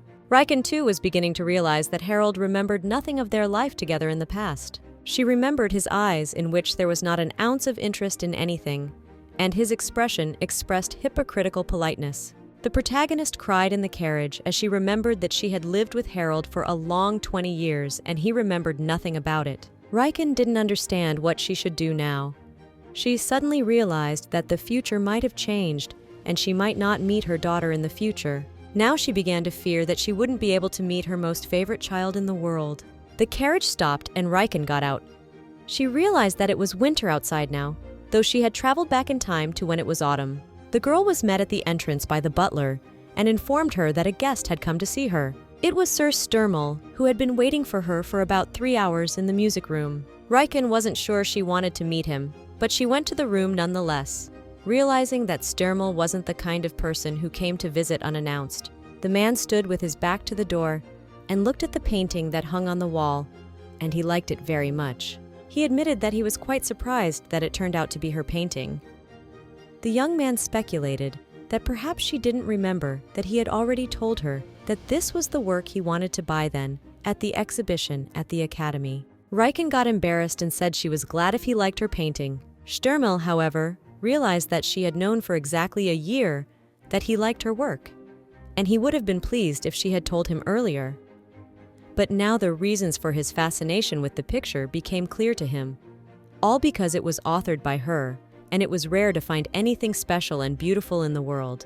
The girl decided to change the topic of conversation and asked him what had happened since they had not agreed to meet.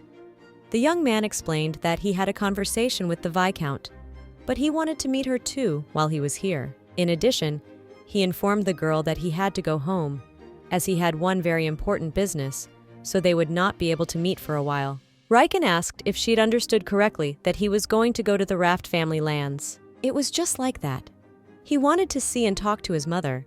The protagonist knew about his living situation in general terms, but assumed that everything was very complicated. In addition, Sterl had known about the Empress's illness for months. Riken realized that Sterl already knew very well that the Empress had long since been severely weakened. The young man looked at the girl and remembered that before he met her, he was going to live his life unencumbered by relationships with people. He didn't want to show his fear of the Emperor's family to any living soul. But when his mother asked him to leave the capital and return home with her, for the first time in his life, he did not follow her. All this time, it seemed to him that he was creating his own reality, a reality in which he was always running away from the imperial family and people. But now everything had changed, and his mother didn't understand him. Because at one time, she had purposely left the capital to avoid causing unnecessary problems for anyone. The woman realized that her son's studies had always been important to her, and he could also stand up for himself. But she knew that his strength was useless in the face of the evil tongues of men. The young man was well aware that people would discuss him wherever he went. He argued that leaving the capital to avoid knowing what the aristocrats here were judging was pointless, as it would be another flight, not a solution to problems. Sterl also said he knows exactly why his mother left secular society. The reason for her escape was that she wanted to preserve her nobility and not cross paths with the Empress and Emperor. But he was against defending himself in such a way. Sterl said he had no ties to his father's family. He was going to continue to ignore him to make him realize he had no son. He was unpleasant to realize, but the fact was that since he had no father, he was not considered an aristocrat. But he was not an ordinary man, so he had no country to belong to. Even so, the blood flowing in his veins was always trying to throw him off the right direction of travel. He had never thought about it until now, so obtaining the title was not set as a life goal. The young man spent his days and nights in his office in the Mage Tower, living a life that turned his back on humans and the imperial family. He was not daunted by the prospect of living like this until death, for he would have no regrets. Sterl lived all alone, shutting himself away in the Mage Tower. But what happened was that suddenly images of a completely different world began to form in his mind. A home that was cozy, warm, and peaceful. A home filled with children's laughter and a girl he frantically wanted to possess. Sterl realized that it had been a short time since he had met Riken, and the wounds that seemed incurable to him at some point began to heal. He realized that there was no telling how many feelings the human heart could hold. Nevertheless, something warm and pleasant settled inside him. He began to feel the wounds that were scarring his soul ... in an instant began to fade away. The young man realized that he wanted to continue to spend time with the daughter of the Copeland family, and so Sterl came to Riken's father with a serious conversation. The man told the guest that he wanted his daughter to live a quiet, peaceful, and happy life.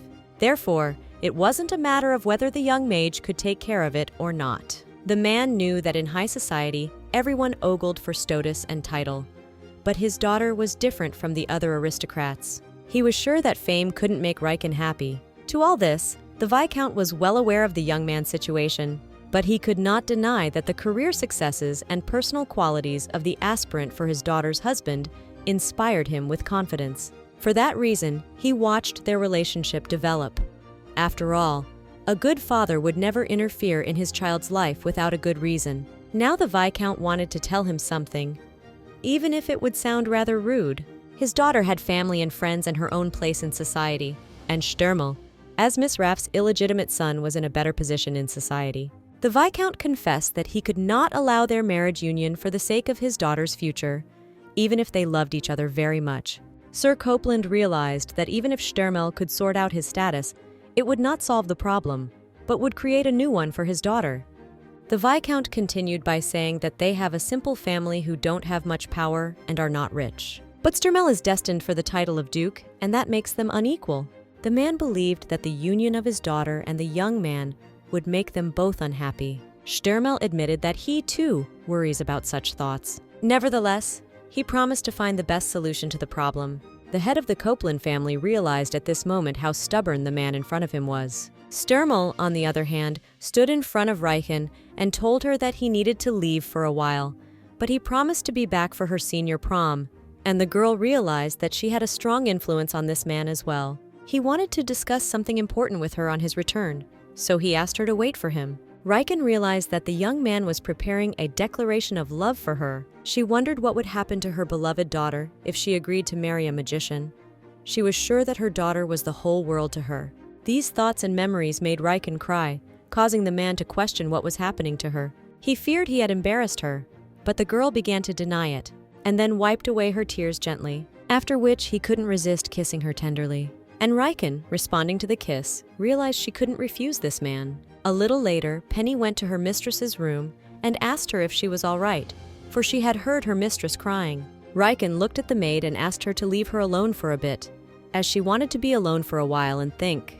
Lady Copeland became concerned about her daughter's condition and came to the music room, where she continued to sit in complete silence. The woman informed her that it was time for dinner, and behind her back stood a maid with a tray of food. She told her daughter that she needed to eat to be as good as new in the morning. Riken ate, though reluctantly, but she ate, and her mother was glad of it, for she realized that a full stomach was better for thinking than an empty one. The protagonist suddenly remembered that when her daughter was little, she used to bring her food to bed herself too, but as the girl grew older, she began to take care of her herself. It seemed to her then that the girl had learned it from her. Now she realized that it was she who had adopted her mother's habits, not her daughter from her. Lady Copeland asked her daughter what had happened between her and Sir Sterl when they were alone together. The main character admitted to being a little confused about her feelings and actions. The woman, on the other hand, asked her daughter about why she wasn't looking her in the eye. Riken smiled sadly, looked at her mother, and told her that it seemed to her that Sterl would soon propose to her. The woman admitted that Sir Sterl had come to see their father today, and they had had a long talk about something, and apparently the head of their family was not particularly opposed to this turn of events. Lady Copeland said that Sir Sterl was an outstanding magician who would be able to make a family of his own. Riken smiled bitterly and asked her mother not to give her false hope of happiness. The girl admitted that she will refuse the young man, as it is true what they say that the first love is not successful for many people. The woman started to panic a bit and said her daughter shouldn't do that, even though she was against this marriage. Riken admitted that the young man was originally just a partner for the prom and nothing more, as she wanted to remember her prom. But then things changed. Riken was sure that she had created enough good memories, so when choosing between her daughter and Sterl, she decided to choose her daughter, as although she liked him, she felt that everyone should be in their place. She now realized that if she had to choose between them, she could not choose her own feminine happiness and love by giving up her daughter. Riken escorted her mother to her chambers and asked her if she had a chance to be reborn. Would she live her life with her father or not? The woman admitted that she probably did, because then she would have Riken again, but she wanted to raise her but not give birth to her. Lady Copeland didn't want to go through the birthing process again, even though she had a beautiful daughter. Plus, when she was raising Riken, there were a lot of things she couldn't do as she became a first-time mom. The girl hugged her mom and confessed that she wanted to live a happy life. A few days later, she received an invitation to Baron Roland's house, where ladies and gentlemen were invited. Her mother said she could go and pick out any outfit she wanted, although in her time, girls were dressed in old dresses. As a result, they decided to go to the event together. Riken suggested to her mother that she do an Oriental-style outfit. The woman said that in her time it was considered unfashionable, but it seems that times have changed again. At this point, the mother asked her daughter if it was true that she had already met Baron Hadley. The girl smiled and said she did. The main character said she met Baron Hadley at the last tea ceremony, and then she added that he seemed to her a kind and decent man, and she would like to meet him one more time. Her mother brightened up and said that if that's what her daughter wanted, she would arrange for them to meet. The girl admitted to herself that she could not sit idly by. Riken remembered her daughter again and thought that if she didn't meet her father, she wouldn't survive it. The main character knew that there wasn't much difference between their family and Baron Hadley's family, so she could easily marry him since it happened in her past life. And so Riken went to the barony of Roland. When she entered the house, she realized that not many special people had arrived. And of the people her age, there was only Harold. And then Harold's mother came out to meet the girl. She began to say that she was very glad to see her and to meet her in person. The woman mistook the girl's reactions for malaise and noticed that she was too fragile.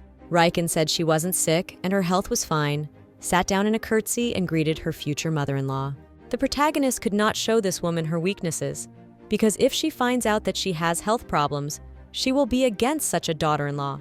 But before formally introducing herself to Baroness Haldy, the girl decided to introduce herself and say hello to Baroness Roland. For this, she took a seat next to the old lady and introduced herself. The old lady said she remembered the girl as she was Grace's daughter. The landlady told the girl that she was a fine age for marriage and advised her to find a good man and marry him. All the assembled women thought that Riken was a courteous, patient girl and envied the family that would get such a wonderful daughter-in-law. Harold's mother was also impressed and thought that the girl would treat her elders well when she married. Looking at the Baroness, Riken realized one simple thing.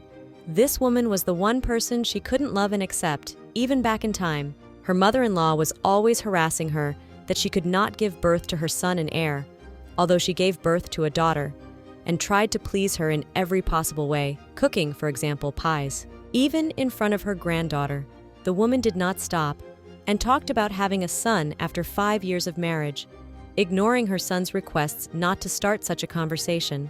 The Baroness did not listen to her son and said that in all decent families, daughters-in-law did not oppose the will of their elders. The woman insisted on the birth of a grandson, as only he could continue the family business. Harold's mother did not stop. She said that Riken's type of figure indicated that she could have given birth to more than one child. The Baroness always insisted and said that raising a son was better than a daughter, and there was nothing difficult about having a second child, so they needed to be more proactive about it. Afterward, she always switched to their daughter, stroking her head and saying that daughters can be raised as good friends, and the older girls in the family always learned life early but grew up to be decent people. In addition, the woman said that the time would come when the girl would have to look for a worthy couple, and then she would leave their house and join her husband's family. And when the girl will marry, they have a headache about what to give her as a dowry. But with a son is quite different, because he can be relied on when he grows up. The Baroness insisted more and more strongly on the good news, and the girl replied that she would try even harder. Harold's sister confessed that her mother had molested her yesterday as well, and when Riken had been away for a long time, she had looked for her. Riken tried to smile, and her sister-in-law said that talking to her mother often left an unpleasant residue on her soul. And then she added that people like her mother never changed. The girl admitted that she had accepted it and was advised to take her mother for granted and tolerate it, for this is the fate of any daughter-in-law. Her husband tried to make sure she didn't know what his family members were saying about her, but something always went wrong. One evening, she caught him in a darkened room where he was drinking in proud solitude. He told her that he had heard from the butler that Shawnee, his sister, had come to visit them in the afternoon. The man admitted that he could not look her in the eye without a shadow of guilt, as both his female relatives were driving her crazy with their talk. Riken, on the other hand, was used to hiding her feelings and said that when she was with Shawnee, nothing bad happened to her. They had tea with the usual snacks. The herald claimed that he had tried very hard to make sure she didn't hear anything unpleasant. The girl thanked him for his efforts, and then added that she must live and endure. But it wasn't true that they were doing well. Shawnee admitted that her mother had insisted that Harold needed to find a second wife. The fact was that the Baroness felt that the Hadley baronetcy could not thus interrupt its existence. It was not right to cut off their lineage. But Harold answered her nothing to this statement. Shawnee, on the other hand, believed that it was better to know the bitter truth than to live in ignorance. But rather quickly, the Baroness grew old and died. She, Shawnee, Harold, and her granddaughter were with her to the very end, but in dying, the woman left behind her last will.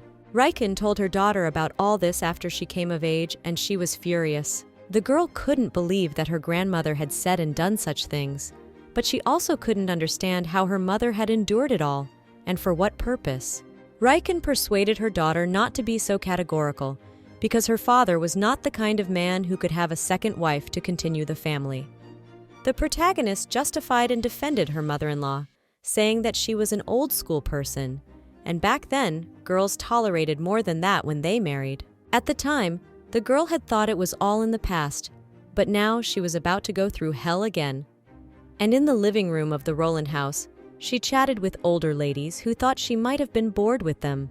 The Baroness suggested that Harold keep Lady Copeland company on the walk and get some air at the same time. She insisted that her son take the girl to the greenhouse, as there were beautiful roses blooming there now. The landlady allowed the young people to leave, as the girl insisted that she wanted to watch the roses bloom. They went into the greenhouse.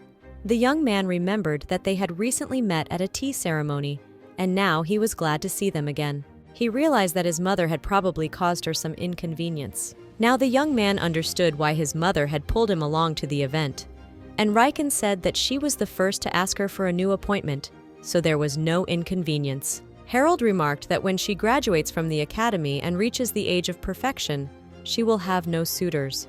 The lad realized that the girl's father would not be delighted with such a party as he, for Viscount Copeland was a distinguished politician, aristocrat, and man. Riken, on the other hand, said her father respects the young man's father for his sincerity. In her previous life, she and Harold had nothing in common.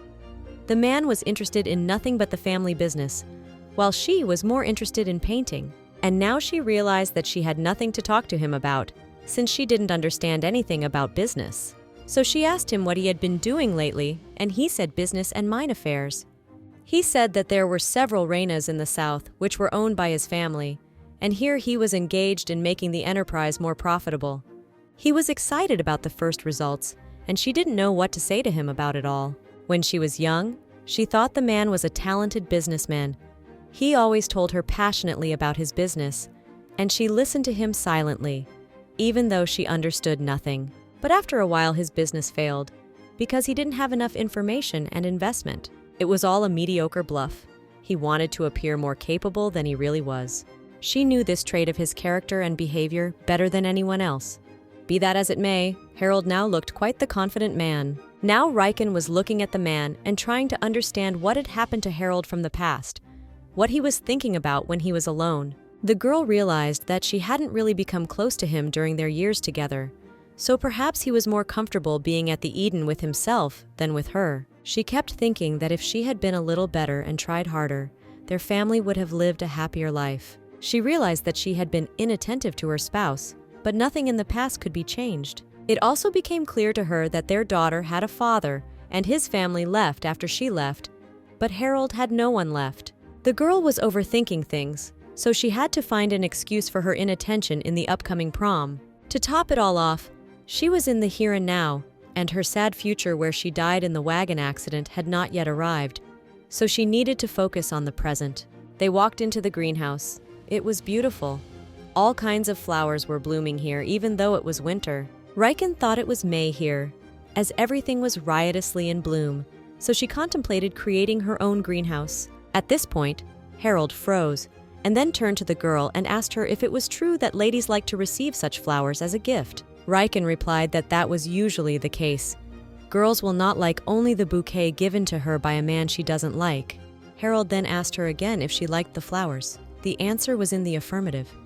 The young man didn't take his gaze off the roses and admitted that he didn't quite understand what the girl above had said. And then he touched the flower and said he didn't understand why people were so fond of such impractical things. He thought that since the flowers were so amazing, they should have been priced higher, especially considering that they would wilt soon after purchase. Harold looked at the roses with deep tenderness and talked about how it would be better to save up and buy a more valuable and practical gift. And the girl realized that it was the first time she had seen him like this in 20 years. The main heroine did not know what to answer him, but then she found the words and said that the gift of a bunch of flowers is about sincere and genuine emotions and feelings. It is about joy, even though a person realizes that they will soon wither away. Riken argued that a man would be happy with an expensive gift, but still, it would not compare to the joy of the moment of receiving a bouquet. And the man suddenly realized that you should pay attention to the feelings you put into a gift. And then Riken remembered a long ago conversation with Shawnee when she told her that Harold had a favorite girl before he married her. Then the girl didn't really believe her husband's sister and thought it was all a joke. The sister-in-law, on the other hand, said that her brother broke up with his beloved because their mother was against their union. Riken now realized that Shawnee's words were true, and the timing of the events coincided as she was to meet him later as well. To confirm her speculation, the girl asked the man if he had a favorite girlfriend and received an affirmative answer. He called his beloved an ordinary person who did not compare to Riken in any way. Lady Copeland knew that it was wrong to speak of a loved one in that way, especially if you were going against your family for his sake, but she could not say it aloud. This herald was a discovery to her. She did not know him. Riken was shocked as she realized that this was not their reality. After all, this herald has no idea of the time he spent with her and their daughter, and she has been deprived of many moments of her past life. The girl became white as chalk in a flash, so the man thought she was not feeling well and offered to go home. Riken jumped at the suggestion and said they'd better do just that. The Baron assumed he had offended her in some way, but the girl said he had nothing to do with her condition. The protagonist sat in the carriage. She realized that the present had changed, but there was no reason to worry yet. She knew even before that her husband had had a lover before the wedding, but she didn't want to cling to such trivialities, nor did she intend to. Of one thing she was sure, she had to marry the Baron and inform Sterl of the separation. More than anything, she was afraid of making a mistake and that Harold might run off somewhere with his lover. Riken didn't know if she should win him over, and she lacked wisdom in this life as well. In general, she was looking for a reason to refuse Harold. The young mistress continued to sit in the room where Penny had entered, bringing with her a tray of tea. The maid said she added some milk and sugar to the drink. She thought that if her mistress had a little sweetness, her mood would be many times better than it was. Riken was a little surprised, so she asked Penny if she looked upset and got an affirmative answer. The main character responded to this by saying that it was both winter and cold outside, so she was a bit sad, but overall she was doing well. The maid could not calm down, so she suggested that her mistress prepare a canvas for her to paint on, as she had not yet tried the new paints, and then suggested that she call Mr. Rodrigo to keep her company. Riken smiled and asked Penny if she had time to worry about her, since today was the day she was supposed to meet her lover. The maid, on the other hand, assumed that her mistress wanted her not to go on the date. Penny was attentive, so she noticed that the lady had been sad for a few days now, and recently she had even cried. That's why I offered to beat next to the protagonist today. But Riken stubbornly repeated that she was fine, and she told the maid to go and enjoy herself. Lady Copeland also told her maid that she would have business in the evening and was going to write a letter so that she could go out in peace. But it was quite cold outside this winter, so Riken took off her silk shawl to put it on her maid. It was expensive and exquisite, so Penny was uncomfortable receiving it as a gift. Nevertheless, Riken had already tied it around her neck and said that it suited the girl very well. The maid was happy and ran to the date, and the protagonist asked her not to stay out late and then tell her how it went. Riken had finished her classes at the academy, so she had no reason to leave the castle before the prom.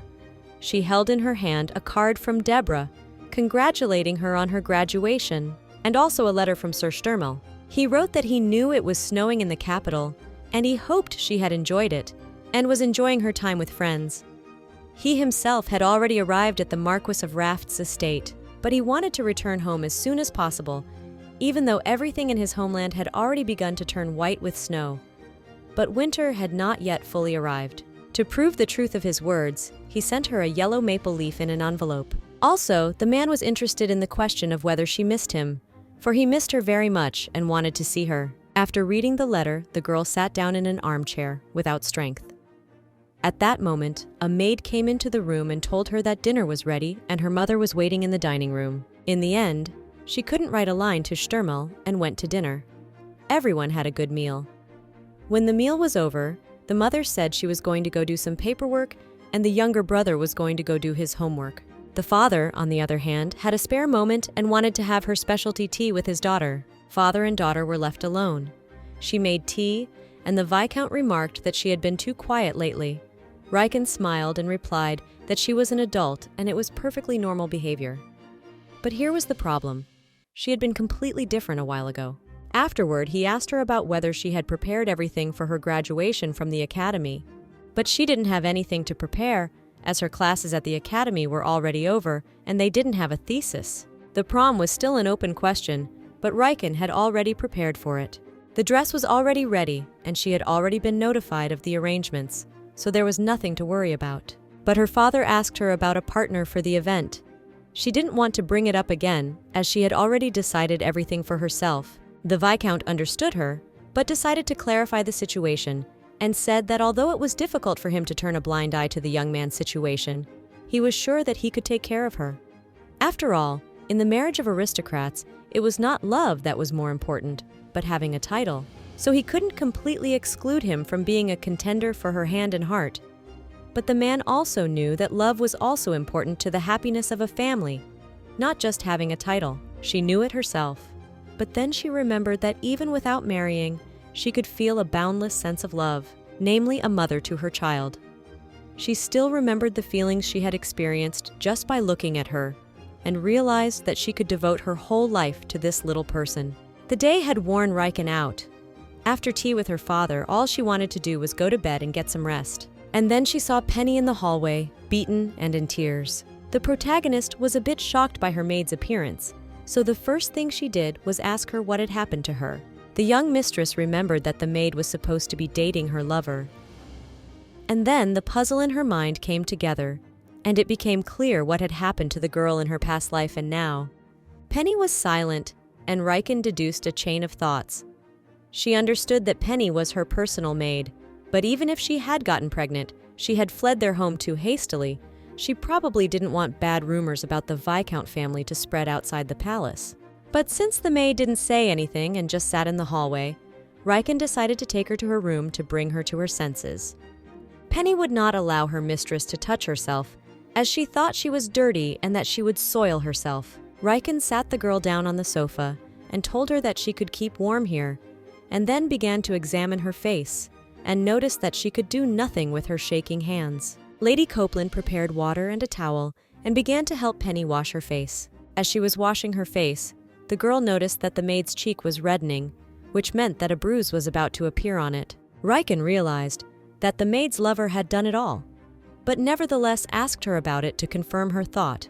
The mistress began to persuade the maid to tell her the truth, for she realized that she had come to her for help, and in order to help, she needed to know how and with what to help. And then Penny started crying again and saying that she had made an irreparable mistake. The girl told me that she was very young and stupid and unmarried, but she wanted to go into a man's room, and he did, and it ended in a very sad way. The protagonist hugged the maid and told her she needed to calm down first. She ordered the girl to wash and sleep, and then they would figure out together how to find a way out of the situation. The main character tried to reassure her maid, telling her that everything would be fine as she would help solve the problems that had arisen. Riken knew very well that maids who were in a position and without a husband were dismissed from the castle and had a record made in their file, and a girl with such a record could not find a job in any decent house later on. When they arrived at their parents' house, even there they had difficulty in voicing the reason why they had been fired, and Penny apparently had no place to go back to, so she married the man who had done all this to her. The girl put the maid in her bed and began to think. She could not allow the history of the past to repeat itself. She was no longer the helpless little girl she had been then, and then she had an idea. Riken woke Penny up and ordered her to get up and put on her robe, because they had to go to a place. They went to the Tower of Mages. The main character thought that children were a blessing from heaven, but sometimes there were situations, like Penny's, where they had to be gotten rid of. The aristocrats found a secret way to do it and shared it only in confidence among themselves. They arrived and got off the carriage.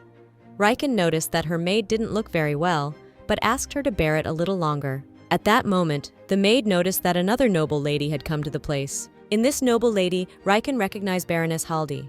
This raised a lot of questions in the girl's mind, as she had no idea what she was doing here. But she told Penny that she shouldn't worry. No one would recognize them. As soon as the girls entered the Mage Tower, a student of Sterl's came out to meet them and asked Riken what she was doing here in the early morning, if she wanted to contact his mentor. Lady Copeland replied that she needed a blood mage. This caused surprise on the young mage's face, but according to the tower's rules, he had no right to ask her unnecessary questions. It was clear enough, though. They needed a special potion to terminate a pregnancy. Gerald led them into a special living room and asked them to wait a while. Riken never imagined that the gossip and secrets she would hear in social circles would come in handy in real life. The protagonist realized that her maid was in quite a lot of pain right now, but she tolerated it and apologized to her for it. And then she told the maid that until last night, she was sure she would let the girl make her own decision. But yesterday things had changed, and now she would not stand by. Riken insisted that that fruit vendor was no match for her maid.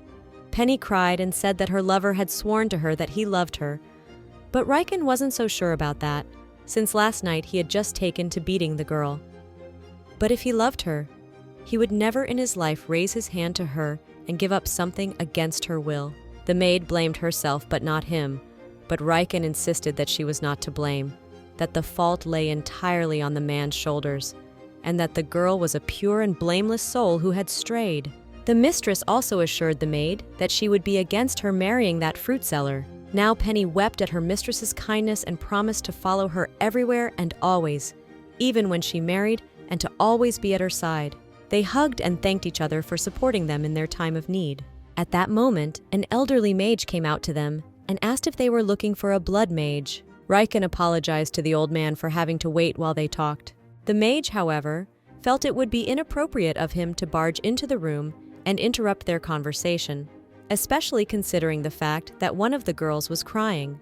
The protagonist was very much surprised as she expected to meet a magician who sells magical medicines. But one of the simplest mages in the tower came to meet her. He said that sometimes when he can't sleep, he works here. Riken wasn't familiar with the man, but knew full well that he held a high position in the Mage Tower and was the kind of person who didn't like to show his face in public. He realized at once that the lady was not looking for a blood mage for herself, but for her companion. This was so because the protagonist assumed that her maid was pregnant, so they needed a special medicine. The old man was a time mage and began to conjure immediately when he realized the reason for the girl's arrival. During the sorcery, Penny fainted, but the magician explained that he was just putting her to sleep because the whole procedure could be painful for her, and this way she would feel better. He also said that whatever was inside the girl's body would disappear as if it never existed. Riken was worried about the safety of this method. The old man said it was much better for the body than poisoning it with poisonous drugs. He thought that in such situations, magic was the best solution to the problem. But there were not many specialists in the tower ready to help not with medicine, but with magic. Riken thanked him and asked him to keep their visit a secret. This was already clear. As there was a rule in this place, anything that happened in the Mage Tower stays in the Mage Tower. The man was silent for a moment, and then asked the lady if she had come here at this hour for her maid. Then he added that she was a very thoughtful girl. Riken was convinced that you should always help people in need, especially if they are your loved ones. The girl wanted to do her best for Penny, as she was her closest servant. Lady Copeland asked the magician when Penny would wake up. He replied that there was no need to rush things, and they still had time for a cup of tea, and began to conjure. Riken had never seen anything like this before in her life, but since she was in a place like this, she shouldn't have been surprised by what she saw. For a moment, she clearly realized that the wizard wanted to talk to her about something. The man admitted that he was very curious to know what kind of person she was. After all, she was far more famous in the Mage Tower than the princess of their country. The older man admitted that he had assumed and even believed that after Sterl became lord of the tower, he would move it to the sea or ocean far away from here. That this grown child would want to see his father's face full of despair. But the young man outwitted everyone again and got the title to become part of the secular society. Riken realized where the man was going with this, but said that the man was mistaken and Sterl didn't do it because of her. She was sure of what she was saying based on previous experience, for then, the young man had done the same thing, accepted a title and entered secular society. She understood that a little more time would go by and he would tie himself in marriage to another girl. But here she had no idea if she would be able to accept with a smile on her face and honor the event. Now it was the girl's turn to ask questions, and she asked about whether she had correctly realized that he was a time mage. The old man confirmed it, noting to himself her observation. She had seen his watch glowing during the spell, and assumed that it was the one he used as a carrier of magic. This was not new to her, as she had known a time mage in a previous life. This was a curious twist in the conversation, as the mage assumed the girl was talking about the person who had put the time protection on her. This was the first time Riken had ever heard of such a thing, so the mage told her that time protection meant that one received protection from some magical attribute. You don't need to have an outstanding talent for this spell, as something similar mages have often used to protect themselves from the effects of the magic they themselves use. But it is quite another thing when a mage puts such a defense on another person. It can only mean that he has tremendous power. But he was the only time mage in the Mage Tower, which meant that the girl had gotten her protection from another master and in another place. Only now did Riken begin to realize that someone had cast time magic on her. The problem was that in all his long practice in life, the man had hardly ever seen time magic used on a human in this way, especially when there was no reason for it, as in Penny's case. At that moment, he noticed that the girl had turned pale, but she said she was fine. But she was beginning to realize that only one person could have done time magic on her, her daughter. And that was something she didn't want to believe. Riken thought that it was not for nothing that her daughter had said that she should live as she wished when she was reborn. For she had planned from the beginning to take her to the past. That day as she was dying, she heard the sad voice of her child at her bedside. She was brought out of her musings by the voice of the mage. He said she didn't look well, but the girl assured him she was fine. Riken admitted that there were no high-level mages among her acquaintances capable of such magic. Nevertheless, the older man was sure that the girl already had some guesses as to who might have done such a thing. The old man added that this was not an interrogation, but his simple curiosity, as he was very interested in the matter.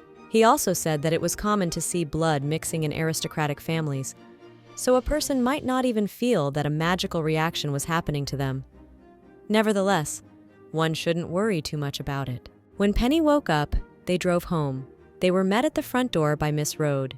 She asked indignantly where the girls had gone earlier that morning, but Riken assured her that nothing special had happened, even though she didn't look her best. And then Miss Rode began examining Penny's face, who had a black eye, and asking her what had happened to her already. Seeing the situation, Riken sent Penny off to rest. The girl kept apologizing to her mistress for her oversight, and she told the nanny that since they were both up all night, but were very tired and needed sleep, and they would think about the details tomorrow on a fresh head. But Miss Rode didn't give up. She wanted to know what had happened to Penny. Plus, she had to report something like this to Lady Copeland. But Riken said she would tell her mother herself, but later. The girl took off her clothes and lay down in bed, asking the nanny to leave her alone in the room. Riken shivered and began to think. She couldn't believe that her displacement into the past could have been the work of her favorite daughter. But she spent her whole life thinking her girl's level wasn't that high. She could make a Frisia not wilt for a long time. She said she studied hard. She was best at stopping the time of subjects. For example, she once showed her how she could stop the time of a running kettle, and when her grandmother was coming to meet them, she made the flowers stop wilting. Riken saw the usefulness of her daughter's magic in everyday life. Sometimes she was wrong. Besides, the scope of her magic was also quite limited. And if you compared her magic to the magic of other wizards, it wasn't that unique and powerful. The question now was how she could bring Riken back to the past. It occurred to the protagonist that perhaps her daughter was hiding her true powers and abilities. Riken suddenly realized that in her child's eyes her life looked very bad, boring, and miserable.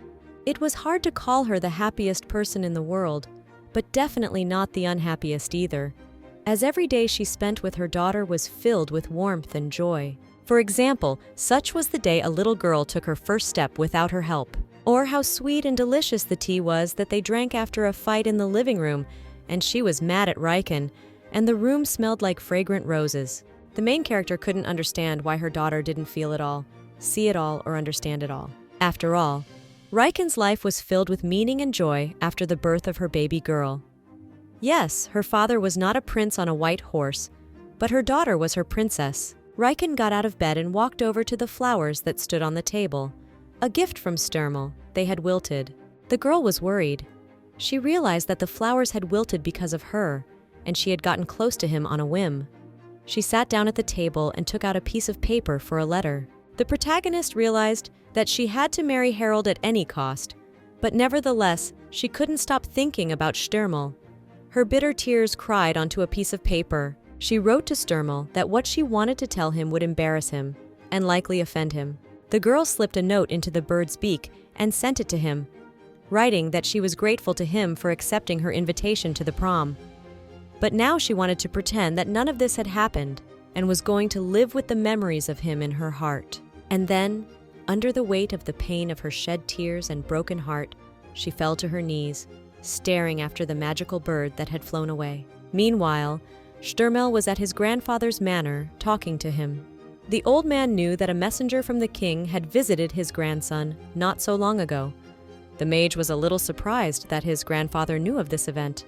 Marquis explained to his grandson that he has eyes and ears not only on his head, but wherever necessary. Marquis Raft said that his men were everywhere and that they were not one or two people.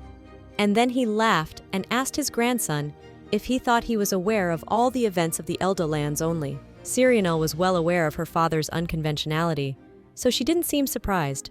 But the woman still didn't understand why her father would need so many spies.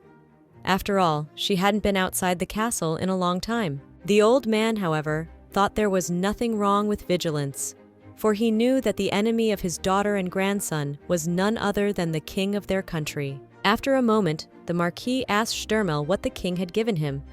The latter replied that it was a very valuable treasure, but he did not accept it and sent it back. Sterl didn't like such a gesture, as he thought that if the emperor wanted to claim his rights as a father, he should have come in person. But he didn't and received this kind of response. The young man was worried because his status was still in question. Even when he became the Lord of the Tower of Mages, people around him didn't stop talking about it. Therefore, he was going to make every effort to clarify the matter. Thus, he decided to take the title of Duke and enter the world of aristocrats. Grandpa didn't expect this turn either, as up until this point, for many years, Sterl had shown no interest in titles, power, or anything else. Cyrionel was also alarmed, for though she realized that this was a step her son would have to take sooner or later, she feared he was in a hurry and might make a mistake. And Marquis Raft seemed to understand the reason for this decision. He assumed that Sterl wanted to accept the title because of the girl he was dating. This was unexpected news to Lady Raft, so she questioned her son if what her father was saying was true. The old man knew that gossip didn't travel very far in high society, but there were people who knew about it. So, the Marquis was told that his only grandson, the Lord of the Mage Tower, was serious about Viscount Copeland's daughter, Raken. On one hand, grandfather understood that Viscountcy Copeland had its own traditions, and the head of the family was an outstanding man. But if you looked at the status of the family, he didn't reach them, so it would be better for his grandson to choose a princess as his wife. On the other hand, the Marquis was not surprised that his grandson had chosen a girl from an ordinary Viscount family. Nevertheless, Grandpa insisted that Sterl be given a title that would be commensurate with his position and ability. The young man had made up his mind. He was not going to give up what was rightfully his, though he was not particularly interested in power. He didn't want to be treated like a weakling who could be cornered. His mom, on the other hand, was concerned about whether or not he really had a favorite girl he was dating. Sterl admitted that this was true, though it had begun not so long ago. He liked and admired everything about her, and also he was always cozy and calm around her. He decided to propose to her as soon as he solved his status problem. Cyrionel was happy for her son as she realized that he had chosen a good person to be his life partner. He decided that as soon as he was back in the capital, the first thing he would do would be to ask for an audience with the princess and swear an oath to her while asking for a title for himself. He did not see the point in a lavish receiving ceremony, so he thought that 2 or 3 weeks would be enough for him. The Marquis realized that his grandson wanted to do everything himself. Sterl said he would ask the Master of the Tower of Mages for help, as there were certain nuances of when a mage received a title. Cyrionel understood her son's reasons for undertaking all this and the reasonableness of his arguments, but she feared that he would make some mistake in his haste. The young man listened to his mom and then said that he concluded from her serious tone and what she was saying that she thought he was stupid. Plus, he had promised Lady Copeland that he would go with her to the prom from the academy, as it was an important event for her. He worried that she would be uncomfortable around a man whose status was undefined. The young man was very much worried about it, as he did not want to harm his beloved in any way. Cyrionel and Marquis Raft realized that their precious child had grown up, for as a child he had often made them worry about him, but today his voice sounded different, stronger. At that moment, Sterl felt magic and went to the window, seeing the canary and realizing that Riken had sent it out at dawn. After reading the letter, the young man changed in his face, which frightened his relatives. And then he made the decision to return to the capital immediately. Riken was very worried. She kept having the same dream in which she welcomed spring with Sterl. It was really weird. I mean, they started dating when it was cold outside. At that moment, when the girl was just coming to her senses after sleep, her younger brother ran into her room screaming. The nanny tried to calm him down, but she couldn't. He kept saying that his sister hadn't eaten anything for a long time. Mac repeated that his sister didn't look well and asked her if she was really sick, ignoring the fact that this was very impolite behavior. The boy dumped the sweets on his sister's bed and said she must eat it and ran away, though Miss Rode told him that the food that was on the bed was not to be eaten. The girl took one candy that her brother had brought, but realized that she didn't have the energy to eat it all. Miss Rode understood that Mac was very worried about her sister. She herself was worried too and touched her forehead. But there was no fever, and the girl said she was fine. It was just hard and dreary, but once she got some rest, she should feel better. The nanny reports to Riken that her mom is very worried about her condition. When Riken heard that, she promised to get dressed, go get something to eat, and check on her mother. Besides, she knew she didn't have to wait for Penny, who came every morning to tell her that the bath was ready. Then she asked Miss Rode where Penny was. She said the girl had gone to the head maid's, but she had promised to be back before Riken got up, but she hadn't shown up yet. The lady didn't understand why the head maid would call for her personal maid.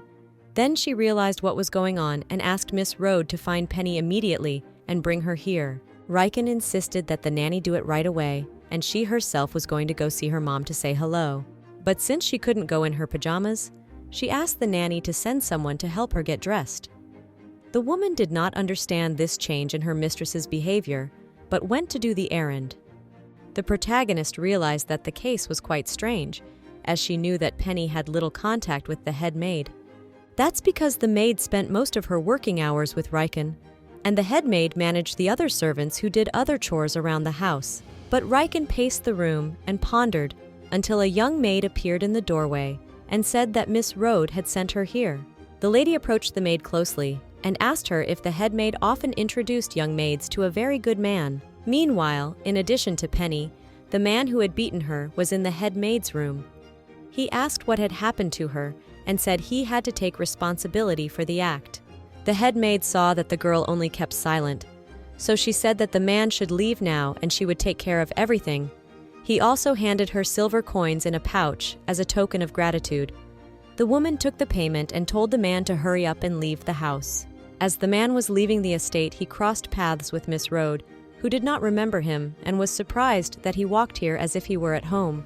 Penny told the head maid with a note of resentment that she had only come to see her because she thought she was alone. The woman tried to persuade the young maid that it was all her fault, that she should take responsibility, because such good men were not on the road.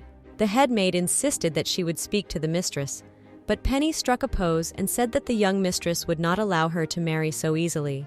The girl said loud and clear that she would not marry that man because he had beaten her, but the woman kept insisting on the marriage, saying that Penny couldn't abruptly cut things off like that. Penny said that her decision had nothing to do with the head maid, and in general, Riken said that she shouldn't marry a man who raised his hand to her since it wasn't love, so she decided to stay by her side since she believed her unconditionally. At that moment, Miss Rode entered the room. The head maid did not understand what brought the nanny here, as this part of the duties did not belong to her. Miss Rode reported that Lady Riken was expecting them both at her place, and then remarked that there was an uneasy atmosphere in the room. The maids had no choice but to go with Miss Rode, who led them straight to Riken. The girl asked the women to come in. It was strange that she had called the butler to this meeting as well. The head maid realized that Riken had found someone who was on her side and tried to act like the mistress of this house. She sent Penny straight to her room and asked her to clean it up. Looking at the head maid, she said that she felt terrible, so they would not be revisiting the matter a second time. The girl got straight to the point and asked how well the woman knew the fruit vendor to match him up with Penny. The head maid tried to pretend she didn't know what she was talking about, but Riken said it would be better for her to tell the whole truth here and now. The girl said she had heard from the butler that she was the one who introduced the young girls from their house to all sorts of nice people. The woman claimed that she did what was best for the girls, and only introduced them to people who were of good character. Now it was clear to the young mistress how the head maid had attracted various merchants to cooperate with their house.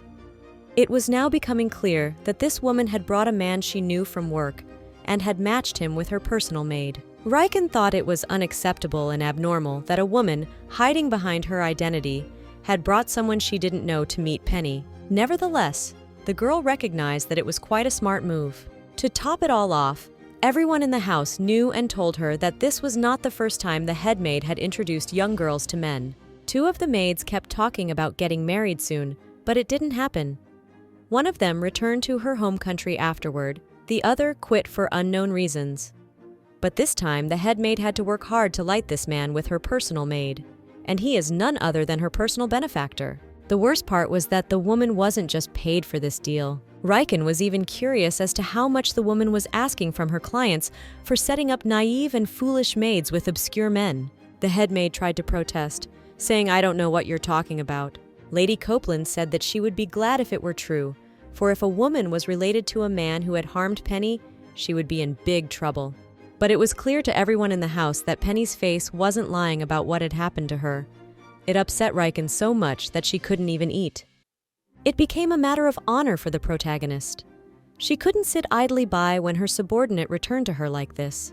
The girl admitted that she was worried about the state of affairs in the house, for she knew that it was the duty of the head servant to train and supervise the other servants.